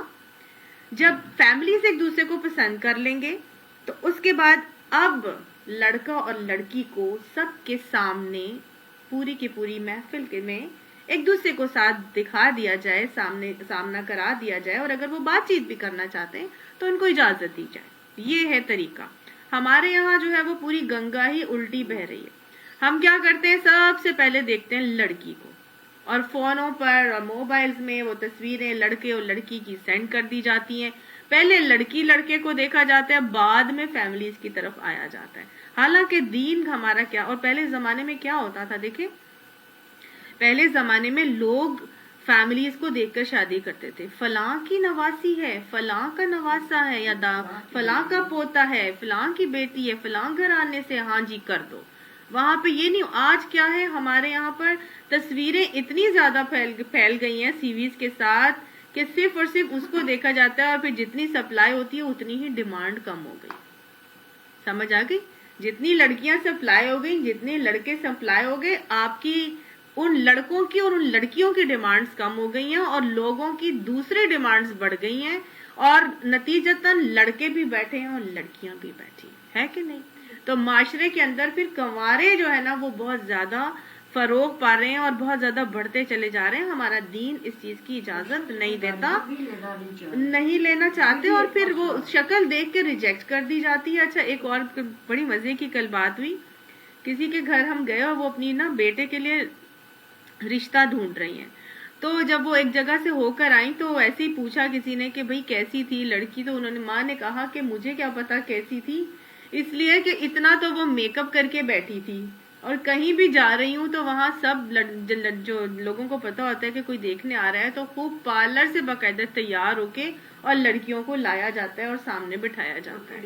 تو جی, تو آگے سے انہوں نے کہا اچھا, تو پھر اس نے کہا مجھے تو شکل اور اس کے ہاتھوں میں بہت فرق نظر آ رہا تھا. تو اس نے کہا اچھا, تو مطلب اس کے پیر کیسے تھے, تو اس نے آگے سے کہا پیروں پہ تو اس نے ساکس پہنے ہوئے تھے. تو گویا ہم کہنے کا مطلب ہے کہ اگر آج جو پارلر سے تیار کر کے لڑکیوں کو بٹھا دیا جاتا ہے, ہاں جی, ہم نے خود ہی ختم کی نا یہ چیزیں. پھر کیا ہے, موبائلز کے اندر تصویریں جو ہیں وہ ایک سے دوسری طرف سرکولیٹ کی جاتی ہیں, اور اس میں پتہ نہیں چینجز کر کے اس کو کیا کہتے ہیں وہ کر دی جاتی ہے, ایپ ڈال کے جو سلیم کر دی جاتی ہے, خوبصورت بنا دیا جاتا ہے. تو ہمارا دین اس چیز کی تو ما طاب لکم من النساء, اگر ہم پسند کر بھی لیں گے تصویریں دیکھ کر, یا ریجیکٹ کر دیں گے یا پسند کر لیں گے, تو جب وہی حال ہوگا کہ جب شادی ہوگی اور شادی کے بعد جب وہ میک اپ دھلے گا اور اترے گا تو وہ میاں سے کہے گا کہ تم وہی ہو جو وہ تصویر والی تھی. مسئلے مسائل بھی پیدا ہوں گے. تو گویا وہی طریقہ جو پہلے سے چل رہا تھا کہ خاندان اور فیملیز کو دیکھ کر سلیکٹ کیا جائے, اور پھر آگے سے سب کچھ صحیح ہو تو پھر لڑکے لڑکی کو آپس میں ملا کے اور دکھوا دیا جائے. اور عمومی طور پر جو ہے پھر وہ جو گھر والے ایک چیز دیکھ کر ڈیسائیڈ کرتے ہیں وہ بہترین ہی ہوتی ہے, پھر لڑکے اور لڑکی میں کوئی ریجیکشن والی بات نظر بھی نہیں آتی. خیر, بہرحال یہاں پر آگے اللہ تعالیٰ نے کہا کہ جو تمہیں پسند آتی ہیں ان میں عورتوں میں سے مثنا و ثلاثا و رباع, 2 2 3 3 اور 4 4 سے نکاح کر لو. یہ 2 2 3 3 اور 4 4 سے نکاح کرنا یہ ایک اللہ کی طرف سے حکم نہیں ہے, بلکہ یہ ایک لچک ہے. حکم تو وہ ہوتا ہے کہ جو لازم اور کمپلشن ہوتی ہے ماننا ہی ماننا ہے, لیکن یہ ایک لچک ہے. اور یہ کس زمانے میں یہ لچک دی جا رہی ہے؟ جنگ احد کے بعد, جب بہت ساری فری لانسرز ہو گئی تھیں, خواتین بیوہ ہو گئی تھیں, بچیاں جو ہے وہ ان کے سروں سے والد کے سائے اٹھ گئے تھے, تو اللہ نے ہمیں حکم دیا کہ کیا کرو, اپنی ان میں سے تم اگر دوسروں کو اپنی حق زوجیت میں لانا چاہتے ہو تو ان کو پسند کر کے ان سے نکاح کر لو. دوسرا یہ دیکھا جائے تو ایک طرح سے یہ تعدد ازواج کے ساتھ ساتھ ایک تحدید ازواج کا بھی حکم ہے. تحدید ازواج کیا ہے؟ حد لگا دی گئی. حد لگا دی گئی کہ اس زمانے کے معاشرے کے اندر کیا ہوتا تھا کہ بہت بہت شادیاں کرتے تھے عرب. قیلان بن اسلمہ کی 10 بیویاں تھیں, عمیر اسدی کی 8 بیویاں تھیں. تو اللہ نے یہ حکم دے کے کیا کہہ دیا کہ تم 4 ہی رکھ سکتے ہو, 2 2 3 3 یا 4 4, مطلب صرف 4 میکسیمم رکھ سکتے ہو, اس سے زیادہ کا تمہیں اللہ تعالیٰ نے حکم نہیں دیا. اور یہ بھی جو 4 تک رکھنا, اس کے لیے بھی اللہ تعالیٰ نے شرط لگا دی, کچھ کنڈیشن لگا دی, مشروط کر دیا کہ فَإِنْ خِفْتُمْ, پس اگر ڈرو تم, اللہ تعدلوا, یہ کہ تم ان کے ساتھ عدل نہیں کر سکو گے. تو گویا اللہ نے اس کام کے لیے کہ اگر تم زیادہ بیویاں کرنا چاہتے ہو یا ایک سے زیادہ رکھنی چاہتے ہو تو تم کیا کرو, تم عدل کے ساتھ انہیں رکھو گے. اور امام شافعی جو ہے وہ اس عدل کو تعولو کے حوالے سے استعمال کرتے ہیں, اور وہ یہ کہتے ہیں کہ تمہارا میلان نہ ہو جائے, ایک ہی طرف تم جھک نہ جاؤ. اور یہ بھی کہا جاتا ہے کہ اگر ایک ہی خاتون کے زیادہ عیالدار ہو گئی اور ایک جگہ زیادہ بچے ہو گئے تو یہ نہ ہو کہ تمہارا میلان اس زیادہ بچوں والی کی طرف زیادہ جھکاؤ ہو جائے اور تم دوسرے کے ساتھ پھر عدل نہ کر سکو. یہ حکم آج بھی ہے اور یہ آج بھی امپلیمنٹ کرتے ہیں. کیوں؟ دیکھیں, آپ دیکھیں حکمت عملیاں اس کے اندر بہت ساری ہیں. ہوا یہ کہ جہاں ہمارے اسلامی جو احکامات آتے ہیں نا وہ ہمیشہ کی فلاح و بہبود کے لیے آتے ہیں اور اجتماعی سطح پر آتے ہیں. حکمت عملیہ کچھ اس طرح سے ہے کہ مردوں کی تعداد عورتوں کے معاملے میں ہمیشہ عورتوں کے مقابلے میں کم رہی ہے. عورتیں زیادہ ہوتی ہیں اور مرد کم ہی رہے ہیں. اس کی وجہ بھی بہت ساری وجوہات ہیں. ایک تو یہ کہ اور بچی جب پیدا ہوتی ہے نا تو وہ ذرا سخت طبیعت کی ہوتی ہے اور ہارڈ شپس کو برداشت کر جاتی ہے. اگر نیو بورن بچی اگر پیدا ہوتی ہے اور وہ بیمار ہو جاتی ہے نا تو یوزلی وہ سروائیو کر جاتی ہے, جبکہ نیو بورن بچے جو ہیں لڑکے اگر وہ فوراً ہی بیمار ہو جائیں تو ان کی جو موٹیلٹی ریٹ ہے, ان کا شرح اموات جو ہے وہ زیادہ ہے لڑکیوں کے مقابلے میں. لڑکے زیادہ جلدی مر جاتے ہیں نیو بورن. اور مردوں کے حوالے سے اگر دیکھا جائے تو چونکہ مردوں کی ذمہ داری گھر سے باہر کا معاملہ ہے تو لہٰذا مرد باہر جانے کی وجہ سے مختلف قسم کی باتوں سے ایکسپوزڈ ہوتے ہیں. ایکسیڈنٹ ہو سکتا ہے, کوئی بم بلاسٹ ہو سکتا ہے, کوئی کیا نام ہے اس کا کسی مشکل میں گرفتار ہو سکتے ہیں, کوئی وار کا جب جنگوں کا معاملہ آتا ہے اس میں بھی مرد ہی زیادہ جاتے ہیں تو اس میں ان کا موت کا معاملہ ہونا زیادہ چانسز ہوتے ہیں. تو اس لیے عورتیں جو ہیں وہ ہمیشہ سے زیادہ رہی ہیں. جب سیکنڈ ورلڈ وار ہوئی تھی تو اس کے اندر بھی مردوں کی بہت زیادہ آبادی اور پاپولیشن جو ہے وہ ختم ہو گئی تھی. اتنی زیادہ کہ ایک مرد 3 عورتیں اور ایک مرد والی ریشیو تھی. 3:1 کی ریشیو رہ گئی تھی. تو جن خواتین کے مرد زندہ تھے وہ اپنے آپ کو بڑا فخر سے پھر مسز فلاں اور مسز فلاں جو ہے وہ کہہ کے مخاطب کیا کرتی تھی. تو بہرحال اب جب ایسے حالات ہو جائیں کہ عورتیں بہت زیادہ ہو گئی ہیں اور مرد کم ہو گئے ہیں اور جو ریشیو 1:1 کی نہیں رہی تو پھر آپ دیکھیے کیا ہوگا یہ کہ عورت تو ہے نا اور اس کی ساری ضروریات بھی موجود ہیں, جسمانی بھی ضروریات ہیں, معاشی ضروریات بھی ہیں, معاشرتی ضرورتیں بھی ہیں, ساری ضروریات ہیں, لیکن وہ ضروریات پوری نہیں ہو رہی. وہ ضروریات کو پوری کرنے والا کوئی ان کا موجود نہیں ہے. تو وہ پھر کیا کریں گی؟ ان ضرورتوں کو پورا کرنے کے لیے کچھ تو کریں گی, یا تو پھر وہ شادی شدہ مردوں پر ڈورے ڈالیں گی, یا پھر وہ کوئی غلط قسم کے کام کر کے فحاشی کے اڈے کھولیں گی, زناکاری کے معاملات کریں گی نا. تو ایسی بات کرنے سے بہتر ہے کہ انسان جو خود چھپ کر غلط عمل کرے تو اللہ نے پھر اس کو اجازت دی کہ وہ کھلے عام سب کے سامنے اس عورت کو حق کے زوجیت میں لے لے.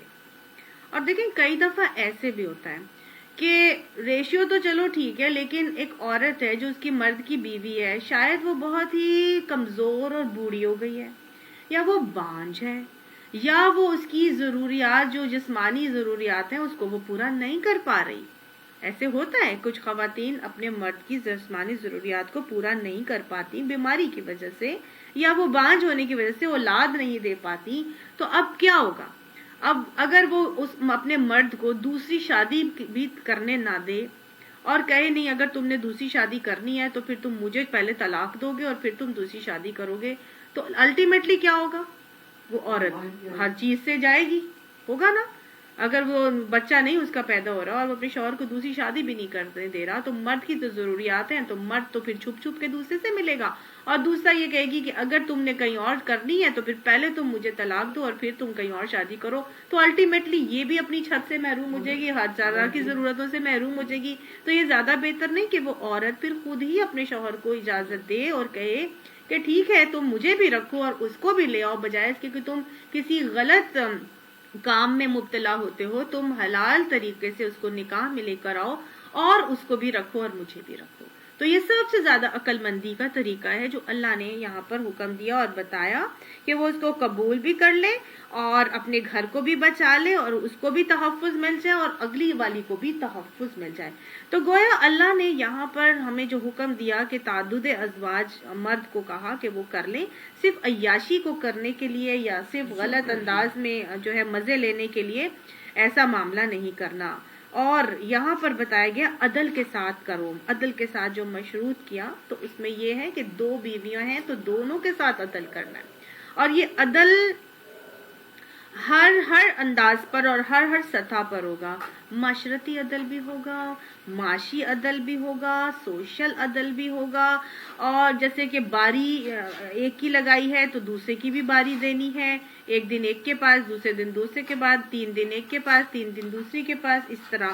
اور نان نفقے کا عدل ہوگا، جتنا ایک کو دیتا ہے اتنا دوسری کو دے گا، جو ایک کو کھلاتا ہے دوسری کو بھی اتنا کھلائے گا. ایک کے بچے جہاں جا رہے ہیں اسکول میں دوسرے کے بھی وہیں جائیں گے. ایک کو ڈائن آؤٹ کرانے لے جاتا ہے دوسری کو بھی لے جائے گا. ایک کو گھمانے لے جاتا ہے سیر کرانے، وہاں دوسری کو بھی لے کر جائے گا. تو گویا ایک کو جس طرح کا گھر دیا وہ دوسری کو بھی ویسا ہی دے گا. تو اور ایک کو جتنا جیب خرچ دے رہا ہے اتنا ہی جیب خرچ دوسری کو بھی دے رہا ہے. گویا ہر معاملے میں عدل، دنیاوی ہر معاملے میں عدل کا حکم دیا گیا ہے. آپ صلی اللہ علیہ وآلہ وسلم نے بھی اس کے حوالے سے بڑے نمونے میرے اور آپ کے امت کے مردوں کے لیے قائم کیا. حالانکہ آپ صلی اللہ علیہ وسلم عدل کے لیے مشروط نہیں تھے. آپ صلی اللہ علیہ وسلم کی ایک وقت میں 9 ازواج ہیں، لیکن آپ صلی اللہ علیہ وآلہ وسلم نے ان کے ساتھ بڑا ہی خوبصورت عدل کا رویہ رکھا ہوا تھا کہ عصر سے مغرب تک جو ہے کے درمیان میں آپ صلی اللہ علیہ وسلم سب کے گھر میں ایک ایک کر کے تشریف لے کر جاتے اور آخر میں اس کے گھر جاتے کہ جس کے گھر رات کو آپ نے قیام کرنا ہوتا تھا. پھر آپ نے جب بھی غزوات کے لیے جانا ہوتا تھا یا سفر پر جانا ہوتا تھا تو آپ صلی اللہ علیہ وسلم قرعہ اندازی کرتے تھے، اور جس کا نام اس قرعے میں نکلتا تھا آپ صلی اللہ علیہ وسلم اس زوجہ کو اپنے ساتھ لے کر جاتے تھے. تو اسی طرح سے آپ صلی اللہ علیہ وآلہ وسلم نے جو ہے وہ ایک ایک دن ہر ایک کی باری لگائی ہوئی تھی، لیکن حضرت سودا نے اپنی باری حضرت عائشہ کو دے دی تھی، ہبا کر دی ہوئی تھی. اور آپ صلی اللہ علیہ وسلم حتیٰ کہ وصال سے پہلے تک یہ کام کرتے رہے. میرا خیال ہے 2 یا 3 دن پہلے صرف آپ صلی اللہ علیہ وآلہ وسلم نے ساری کی ساری ازواج سے یہ اجازت لے کر حضرت عائشہ کے حجرے میں قیام کو ترجیح دی تھی، اور سب کی اجازت کے ساتھ ہی ہوا تھا. تو آپ صلی اللہ علیہ وآلہ وسلم نے یہ نمونہ، حالانکہ آپ صلی اللہ علیہ وسلم مشروط، آپ صلی اللہ علیہ وسلم اس کے لیے مقید نہیں تھے، ان کو قید نہیں لگائی گئی تھی عدل کی، لیکن امت کے مردوں کے لیے نمونہ قائم کرنے کے لیے آپ صلی اللہ علیہ وآلہ وسلم نے عدل کا نمونہ قائم کر کے دکھایا. تو اب یہاں پر کیا ہے، اللہ تعالیٰ نے پھر یہ اسی لیے حکم دیا فواحدۃ، پھر ایک ہی بیوی کرو، ایک ہی بیوی کرو، اور ایک ہی بیوی کو بھی ظلم و ستم کا نشانہ مت بنانا اور ان کے حقوق کو پورا کرنا. اگر ایک بیوی رکھتے ہو تو پھر کیا کرو گے، اس کے ساتھ بہترین معاملہ کرنا. اور یہ بات اللہ نے صاف کہہ دی، اللہ تعدلوا، کہ تم عدل کر ہی نہیں سکو گے. تو بہترین بات یہ ہے کہ انسان ایک ہی بیوی کی طرف رہے، کیونکہ عدل کرنا اس کے لیے اس کے اختیار سے باہر ہے اور وہ اس کے لیے مشکل کام ہے. کیونکہ آپ صلی اللہ علیہ وسلم نے بڑی سخت وعید دی ہے ایسے شخص کے لیے کہ جو اگر کوئی شخص 2 بیویوں سے آزمایا گیا، یعنی ایک شخص کی 2 بیویاں ہوں گی اور وہ ان کے درمیان عدل نہ کرے گا تو قیامت کے دن وہ آدھے دھڑ کے ساتھ اٹھایا جائے گا. قیامت کے دن وہ آدھے دھڑ کے ساتھ اٹھایا جائے گا.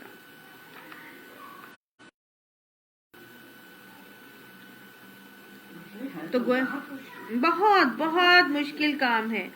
لیکن اگر معاشرتی طور پر جس طرح عورتیں زیادہ تو پھر کرنی بھی پڑتی، چلو 2 گھر بن جاتے ہیں. ہاں جی بالکل، لیکن پھر اتنا دل نہیں رکھتی. نہیں، ہم کو رکھتی بھی ہیں، کچھ رکھتی بھی ہیں، بڑی بڑی مثالیں ہمارے پاس موجود ہیں. اچھا جی، آگے کیا بتایا، فواحدۃ، بس ایک ہی کے ساتھ کرو، او ما ملکت ایمانکم، یا ان عورتوں کو زوجیت میں لے کر آ جاؤ جو تمہاری قبضے میں آئی ہیں، یعنی تمہاری لونڈیاں. ذالک ادنا اللہ تعولو، یہ زیادہ بہتر ہے یہ کہ تم ایک ہی طرف نہ جھک جاؤ، بے انصافی نہ کر پاؤ، ایک ہی طرف تمہارا میلان زیادہ نہ ہو جائے. تو اس لیے کیا کرو، تم ایک ہی رکھو یا اپنی لونڈی کے ساتھ کر لو. وآتوا النساء صدقاتہن نخلا، اور عورتوں کو ان کے صدقات خوشی سے دے دو. نخلا خوشی سے دے دو. عورتوں کے صدقات کون سے ہیں جو خوشی سے دینے کا حکم دیا جا رہا ہے؟ عورتوں کے صدقات، صدقہ کہتے ہیں کسی چیز کو، سچائی کو ثابت کرنے کے لیے جو مال دیا جاتا ہے اس کو صدقہ کہتے ہیں، جو کام کیا جاتا ہے اس کو صدقہ کہا جاتا ہے. تو یہ بیسیکلی عورتوں کو جو مال دیا جا رہا ہے وہ مال ہے جو اس کے نکاح کے وقت مرد اپنے نکاح کی سچائی کو ثابت کرنے کے لیے اپنی بیوی کو دیتا ہے، جس کو ہم مہر کہتے ہیں۔ یہ مہر کا حکم ہے، وہ مال جو مرد نکاح کے وقت اپنی بیوی کو ہاتھ لگانے سے پہلے اپنی نکاح کی سچائی کو ثابت کرنے کے لیے دیتا ہے، اس کو مہر کہا جاتا ہے۔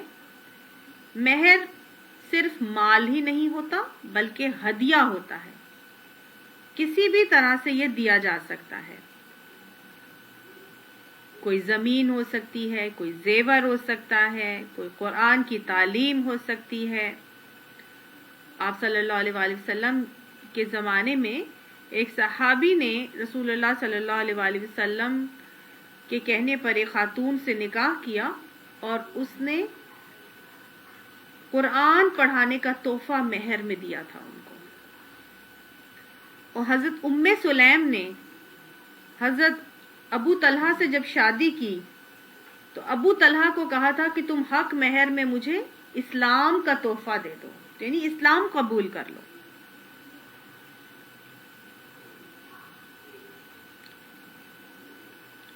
کچھ لوگ ہیں ان کے بارے میں مجھے پتا چلا کہ وہ حق مہر میں کہ تم سورہ نساء کو سورہ نور کو یاد کر لو، تمہیں سورہ نور حفظ ہونی چاہیے۔ بالکل۔ اور جب حضرت ام سلیم کا نکاح ہوا تھا ابو طلحہ سے تو حضرت انس ان کے بیٹے تھے اور انہوں نے اپنی والدہ کا نکاح پڑھایا تھا، اور وہ کہتے تھے کہ میں نے اتنا خوبصورت مہر آج تک کسی کا نہیں دیکھا کہ کوئی اسلام کا تحفہ جو ہے حق مہر میں رکھ دے۔ اچھا جی، یہ مہر کتنا ہوگا؟ مہر کتنا ہونا چاہیے؟ یہ ہوتا ہے بیسیکلی مرد کی استطاعت کے مطابق۔ مرد کی استطاعت کے مطابق ہوگا، نہ لڑکی والے مرد پر بوجھ ڈالیں گے کہ اتنا دو یا اتنا رکھو، نہ ہی لڑکے والے جو ہے وہ کوئی خاص ڈیمانڈ کریں گے، لڑکا بھی اپنے استطاعت کے مطابق ہی دے گا۔ اور عمومی طور پر لوگ زیورات رکھوا لیتے ہیں، ایک مہینے کی تنخواہ جو لڑکے کی ہوتی ہے جتنا ایک مہینے میں کماتا ہے، یہ بہت بہترین انداز اور طریقہ ہوتا ہے مہر کو رکھنے کا۔ اچھا دیکھیں، یہ صدقہ کیوں کہا جا رہا ہے؟ صدقہ سچائی کو ثابت کرنا ہے کہ لڑکے کے اندر نکاح کے لیے کیا جذبات ہیں، واقعی اچھے جذبات کے ساتھ وہ نکاح کر رہا ہے، سچے جذبات کے ساتھ وہ اس عورت کو اپنی حق زوجیت میں لے رہا ہے۔ اور ایک طرح سے یہ عورت کی تکریم کا معاملہ بھی ہے کہ ایک عورت جو ہے وہ کوئی گری پڑی ہوئی چیز نہیں ہے، وہ اس کو ہاتھ لگانے سے پہلے اس کو یہ مہر ادا کر دیتا ہے۔ مہر کو معجل بھی رکھا جاتا ہے، غیر معجل بھی رکھا جاتا ہے۔ معجل وہ ہے جو اجلت یعنی جلدی ادا کر دیا ہاتھ لگانے سے پہلے، اور غیر معجل یہ ہے کہ بعد میں دے دیا، فوراً نہیں، لیکن فوراً دے دینا چاہیے۔ ہاں جی، وجہ تو ہونا کہ آپ کے پاس ہے نہیں، آپ اتنا کر نہیں رہے، یا 1 سال کے اندر اندر دے دیا، یا 2 سال کے اندر، یا 1 مہینے کے اندر اندر۔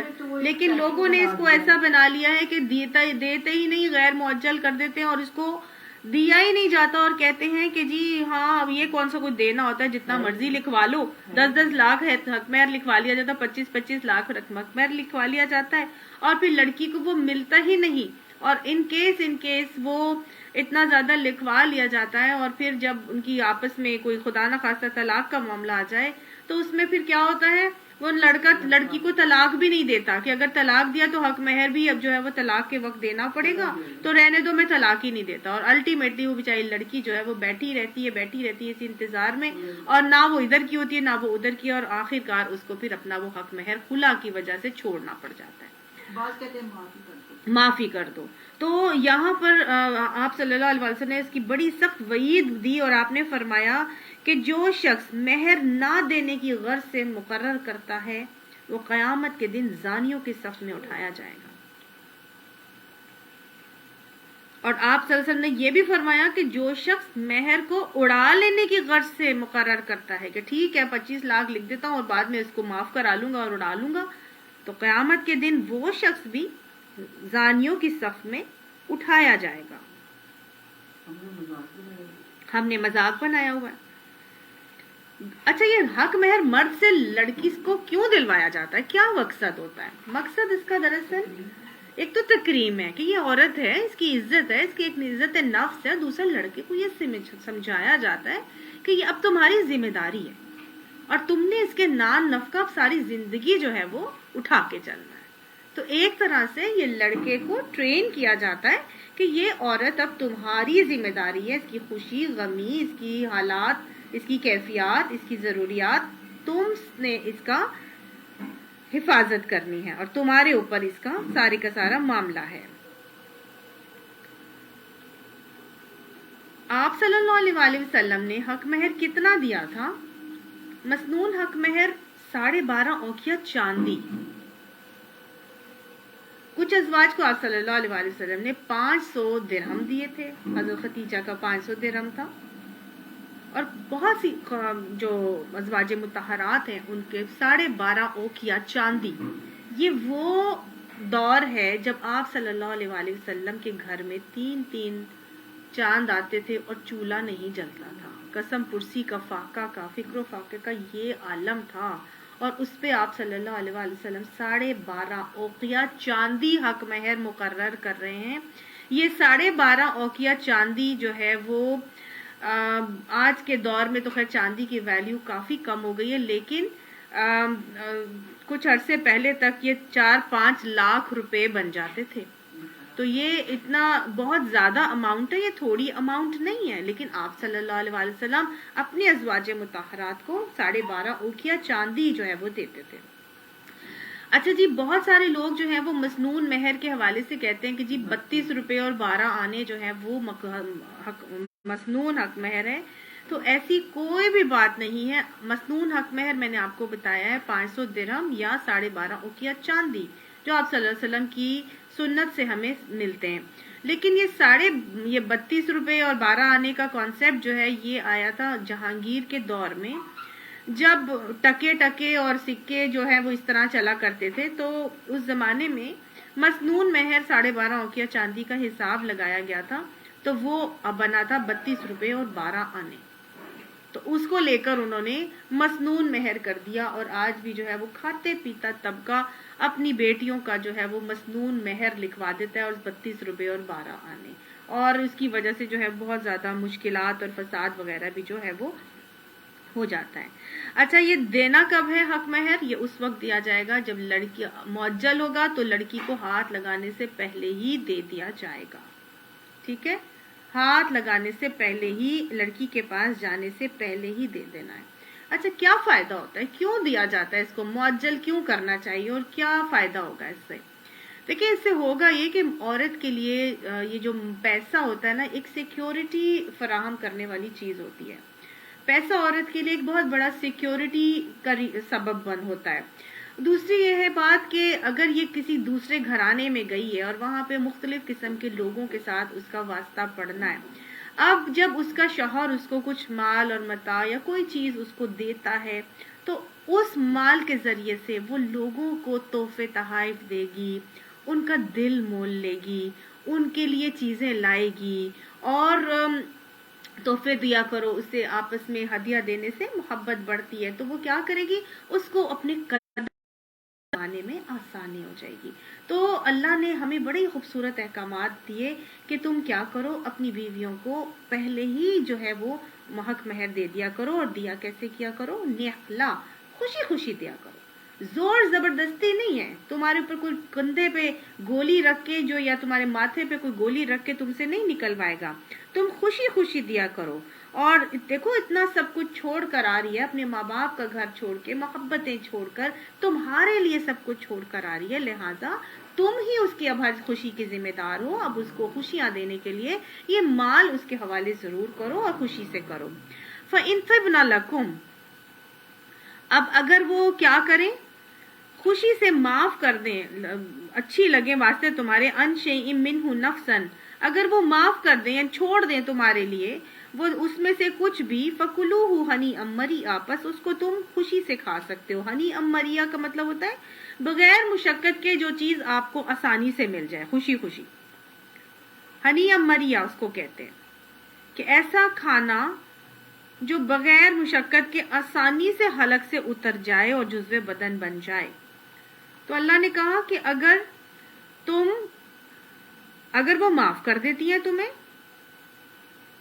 تو تم ان کو خوشی خوشی کھا سکتے ہو، یعنی لیکن تمہیں زبردستی کان پٹی پہ جو ہے وہ گولی رکھ کے یا پستول رکھ کے یا تلوار رکھ کے اسے معاف نہیں کروانا. ہاں اگر وہ خوشی سے معاف کر دیں تو تم پھر وہ مہر جو ہے وہ کھا سکتے ہو.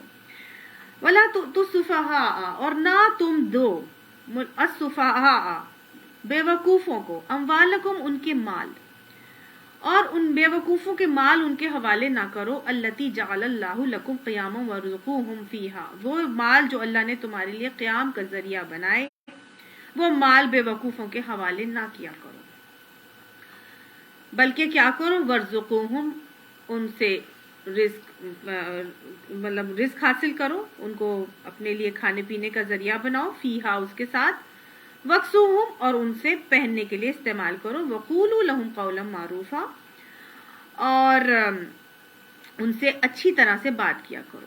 یہ بھی حکم آ رہا ہے یتیموں کے حوالے سے خاص طور سے کہ اپنے مال یتیموں یا بے وقوفوں کے حوالے نہ کیا کرو، کیونکہ اس مال کو اللہ نے تمہارے لیے قیام کا ذریعہ بنایا ہے. ہاں اس مال سے ان کو رزق دیا کرو، ان کو کپڑے پہناؤ، کھانے پینے کا بندوبست کرو اور انہیں نیک ہدایت کرتے رہا کرو. تو یہ بھی یتیموں کے حوالے سے اللہ نے حکم دیا، اور آپ دیکھیں اس حکم کے اندر سکھایا کیا جا رہا ہے، مال کی حفاظت کا طریقہ سکھایا جا رہا ہے کہ اپنے مال یتیموں کے یا بے وقوفوں کے حوالے نہ کیا کرو. مال کی حفاظت بہت ضروری چیز ہے. سفہا میں آتے ہیں 3 کیٹیگریز، ایک تو آتے ہیں یتیم، دوسرے آتے ہیں بے وقوف لوگ، اور تیسرے آتے ہیں ملازم. یعنی اپنے مال چھوٹے چھوٹے یتیم لوگوں کے حوالے نہ کر دو کہ وہ بے وقوف ہیں، ابھی کم ذہن کے ہیں، کمزور ذہن ہے، ان کو نہیں پتا اس مال کے ساتھ کیا کرنا ہے، یا ایسے لوگ جو بے وقوف ہیں، کن ذہن ہیں، ان کو نہیں معلوم، دماغی طور پر مینٹلی انکمپیٹنٹ ہیں، وہ بے وقوف لوگ. اور تیسرا تمہارے ملازم، اپنے ملازموں کے پاس حوالے بھی اپنے مال نہ کیا کرو، کیونکہ اللہ نے اس کو تمہارے لیے قیام کا اور رزق کا اور کپڑوں کا ذریعہ بنایا ہے. تو گویا ہمیں پتہ چلتا ہے کہ دسترخوان کے اوپر اپنے ملازم کو نہیں بٹھانا چاہیے. ہاں جو خود کھاؤ وہ انہیں ضرور کھلاؤ، لیکن اپنے ملازم کو اپنے دسترخوان پہ مت بٹھاؤ. دیکھیے اللہ سبحانہ تعالیٰ نے یہ جو رکھا ہے نا سسٹم، کسی کو امیر بنایا کسی کو غریب بنایا، اس میں اللہ کی مصلحت اور حکمت ہے. میرا کوئی کمال نہیں کہ میں امیر بن گئی، یا اس کا کوئی قصور نہیں کہ وہ غریب بن گیا، لیکن بہتری کیا ہے کہ تم ان کو اپنے مالوں کے ساتھ نہ ملایا کرو، یا ان کو اپنے مال نہ دے دیا کرو. آپ دیکھیں اگر ان کو انہی کے لیول پر رکھنا چاہیے. اس سے ہوتا یہ ہے کہ پھر دیکھیں آپ اتنا بل آتا ہے انسان کے گھر کا، 40 ہزار روپیہ اس کی بجلی کا بل آ گیا، 60 ہزار روپیہ بل آ گیا. آپ نے اپنے ڈرائیور کو وہ بل دیا اور پیسے دیے 60 ہزار روپے کے، جا کے بینک میں جمع کرا کے آ جاؤ.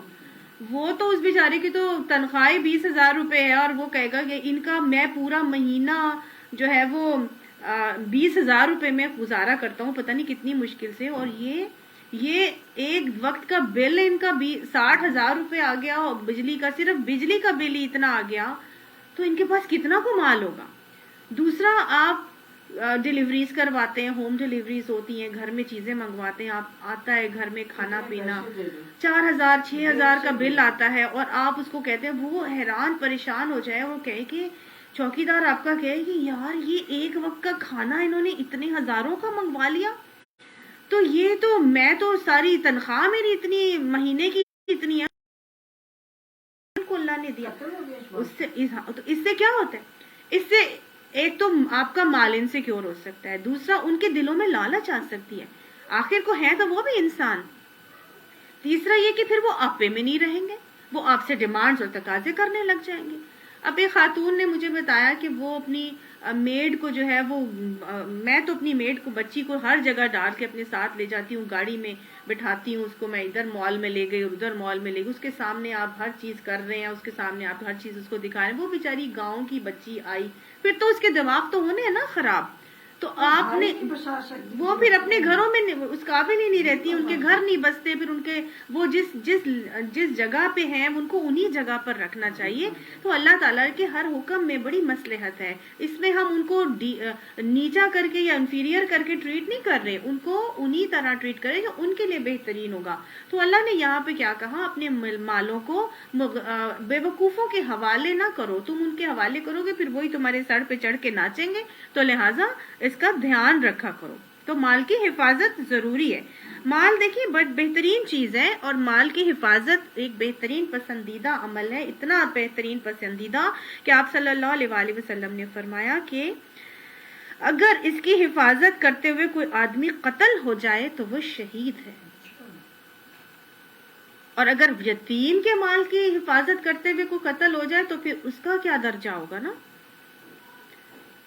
مال ایک اللہ کی نعمت ہے، کیونکہ اللہ نے فرمایا الذی جعل اللہ لکم قیاما، اللہ نے اس کو تمہارے قیام کا ذریعہ بنایا ہے، لہٰذا ورزقوہم، ان کو رزق دو اس میں سے، وفکسوہم، اور ان کو کپڑے بھی پہناؤ۔ تو گویا یتیموں کا مال ان کے حوالے نہ کرنا، ان کو تمہارے قیام کا بھی ذریعہ ہے، ان کو کھانے کے لیے بھی دو، ان کو پہننے کے لیے بھی دو، اور وقولوا لہم قولا معروفا، اور ان سے اچھی بات کیا کرو۔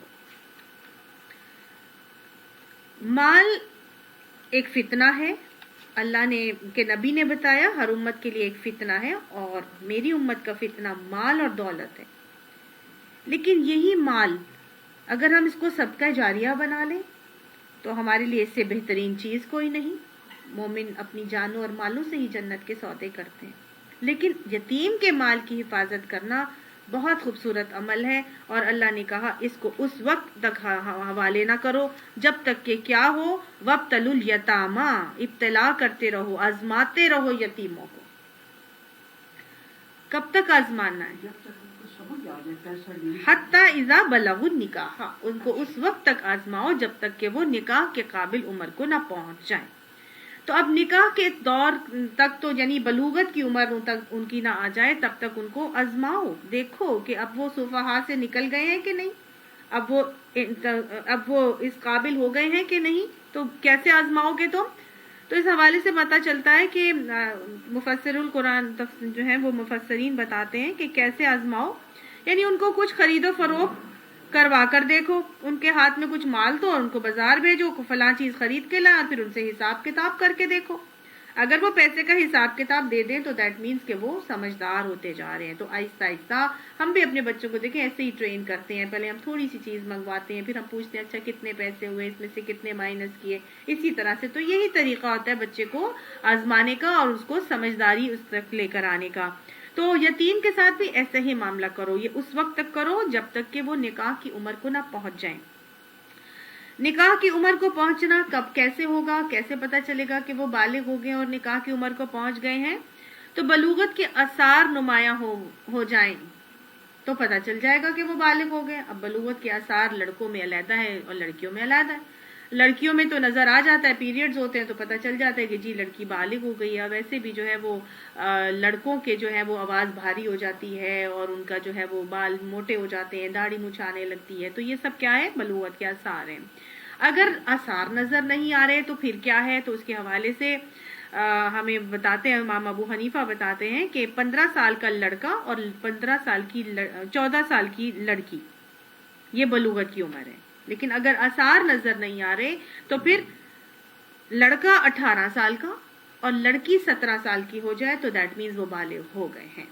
اگر آثار نہیں بھی نظر آ رہے تو کیا ہوگا؟ لڑکا جب 18 سال کا ہو جائے اور لڑکی 17 سال کی ہو جائے تو وہ بالغ ہو گئے ہیں، اب ان کا نکاح کیا جا سکتا ہے۔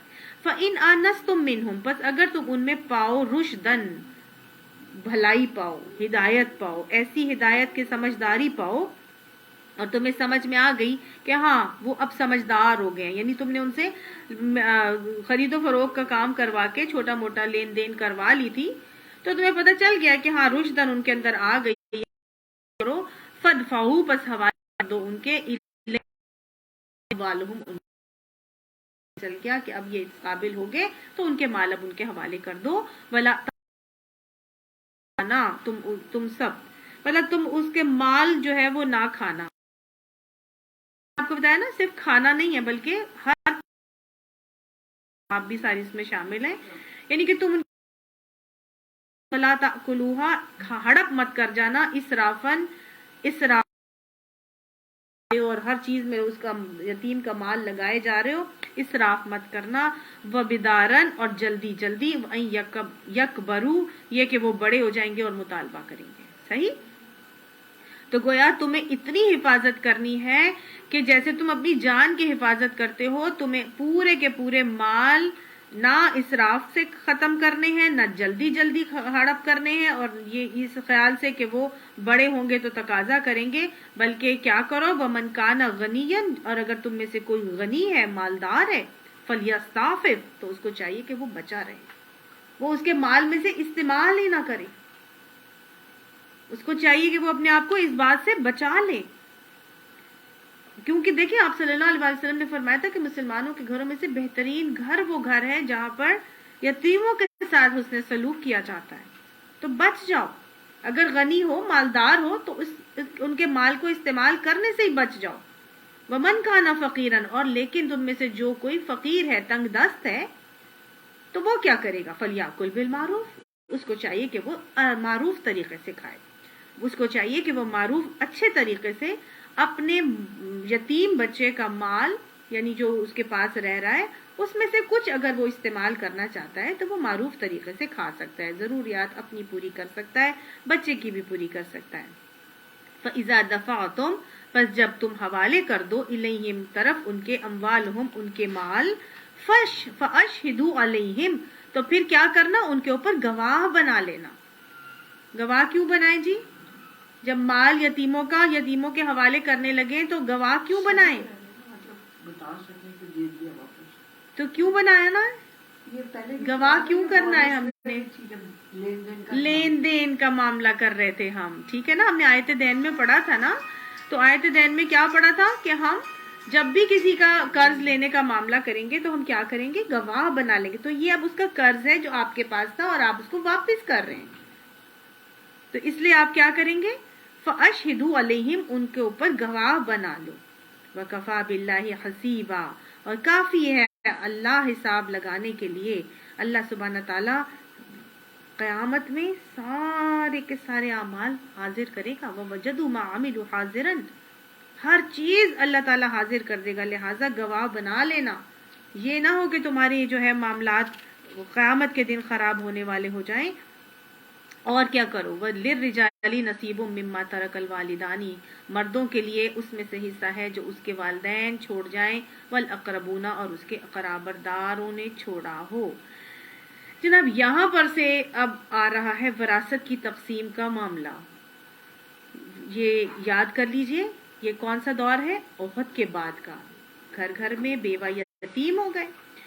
ہوا یہ کہ سعد بن ربیعہ جنگ احد میں شہید ہوئے، تو ان کی 2 یتیم بچیاں تھیں.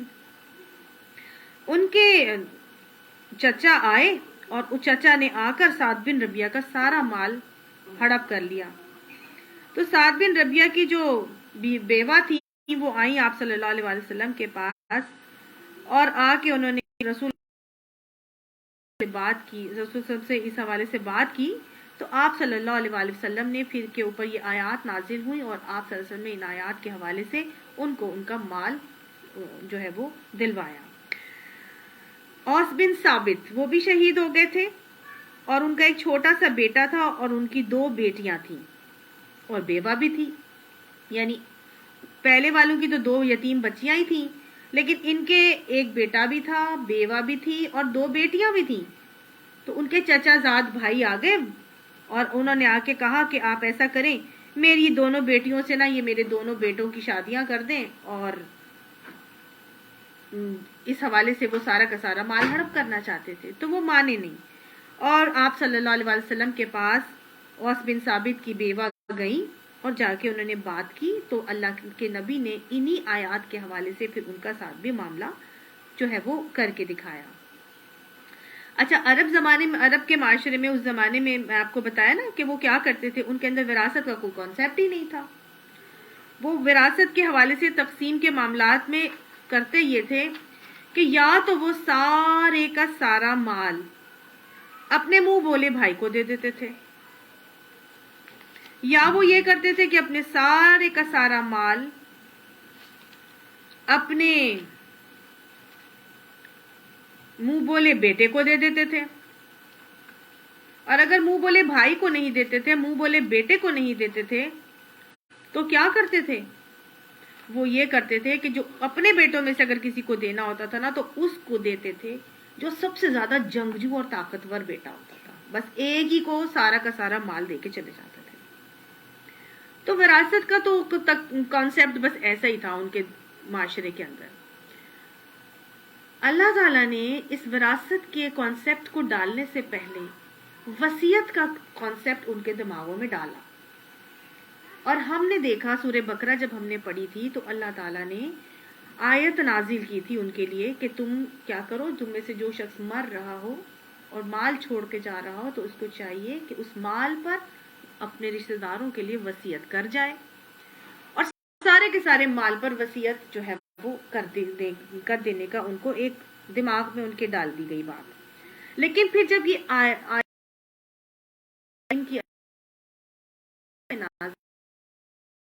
مائنڈ اپنے جو سب کو اس مال میں سے دے کر جانا ہے، جب پھر 1/3 تک رہ گیا اور باقی سارے کے سارے مال پر اللہ کی مرضی جو ہے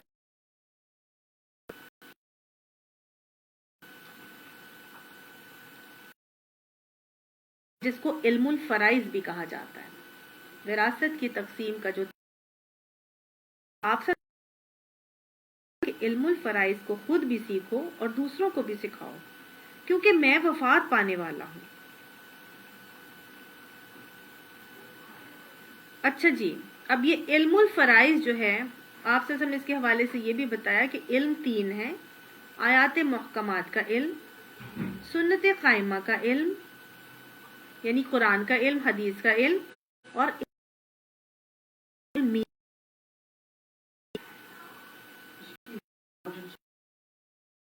خود بھی اور لوگوں کو بھی سکھاؤ.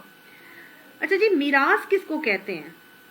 میراث دیکھیں نکلا ہے ورثہ سے، اور ورثہ کا مطلب ہوتا ہے کسی مال کا، ورثہ سے نکلا ہے نا، اور ورثہ سے ہی وارث بھی ہے اور وراثت بھی ہے اور میراث بھی ہے.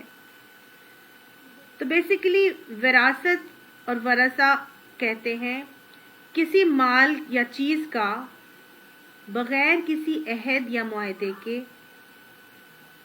کسی دوسرے شخص کی طرف ٹرانسفر ہو جانا، بغیر کسی عقد یا معاہدے کے کسی دوسرے کی شخص کی طرف ٹرانسفر یا منتقل ہو جانا. اور وارث وہ شخص ہوتا ہے جس کی طرف وہ مال ٹرانسفر ہوتا ہے. ٹھیک ہے؟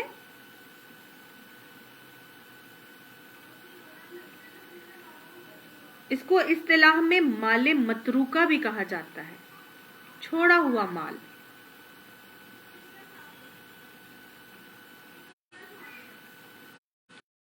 چھوڑا ہوا مال،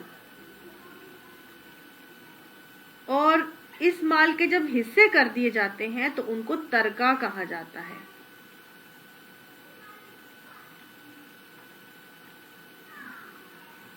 ٹھیک ہے؟ اور جو وارث ہوتے ہیں ان کو ذوی الفروض بھی کہا جاتا ہے. ذوی الفروض، جن کو اللہ کا فرض کیا ہوا حصہ ملتا ہے، ان کو ذوی الفروض یا وارث بھی کہا جاتا ہے. اس کے لیے جو ہے وہ کیا ہمیں طریقہ بتایا اور کیا رویہ سکھایا گیا. کیا کرنا ہے؟ للرجال نصیب مما ترک الوالدانی، کہ مردوں کے لیے اس میں سے حصہ ہے جو اس کے والدین چھوڑ کے جائیں، والاقربون، اور اس کے قرابت دار چھوڑ کے جائیں. تو گویا یہ ترکہ جو ہے یا یہ جو وراثت کا مال ہے یہ کہاں سے کس سے ملتا ہے؟ والدین سے ملتا ہے اور اقربا سے ملتا ہے. اقربا میں کون آتا ہے؟ اقربا میں کون کون شامل ہوگا؟ آپ دیکھیے حضرت نوح علیہ السلام کے 3 بیٹے تھے، حام، سام، یافس، اور ان تینوں کے ساتھ کیا ہوا کہ نسلیں پھیلی، نسل انسانی، اور آہستہ آہستہ آہستہ آہستہ آہستہ بڑھتے گئے اور دنیا میں انسان اتنے زیادہ پھیل گئے تو کوئی نہ کوئی کہیں نہ کہیں سے کسی نہ کسی سے رشتہ داری میں کچھ نہ کچھ لگتا ہوگا. ایسا ہی ہے نا، ہر کوئی رشتہ دار ہوگا.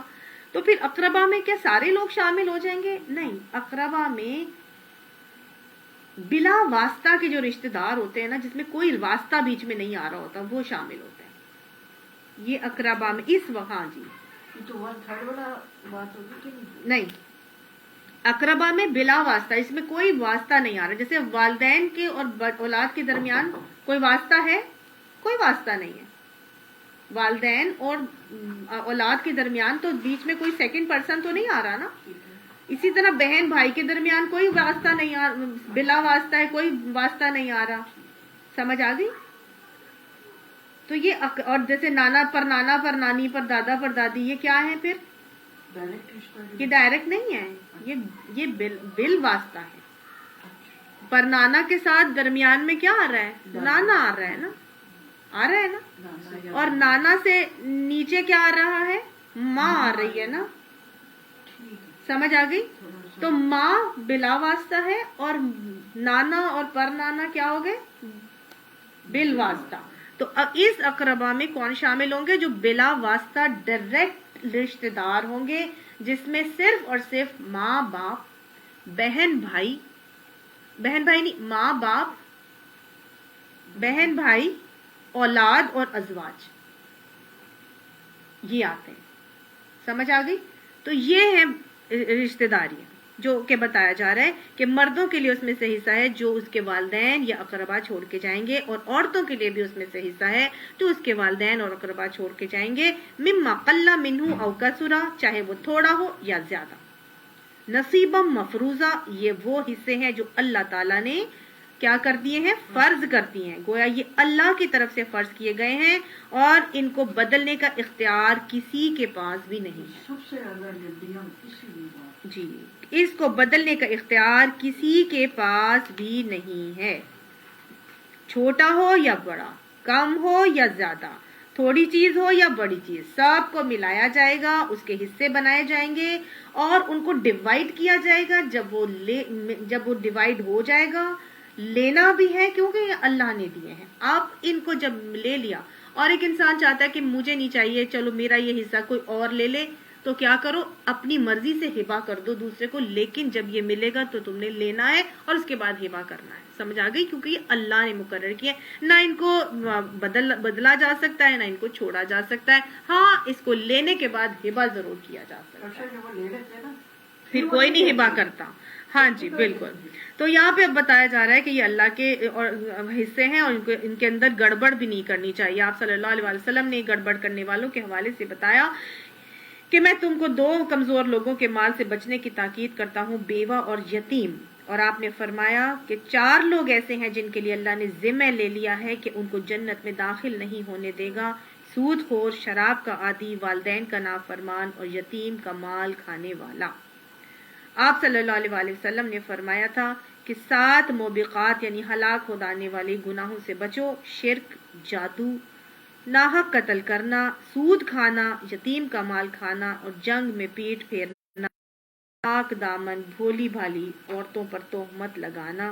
یہ سب جو ہیں وہ کیا ہیں؟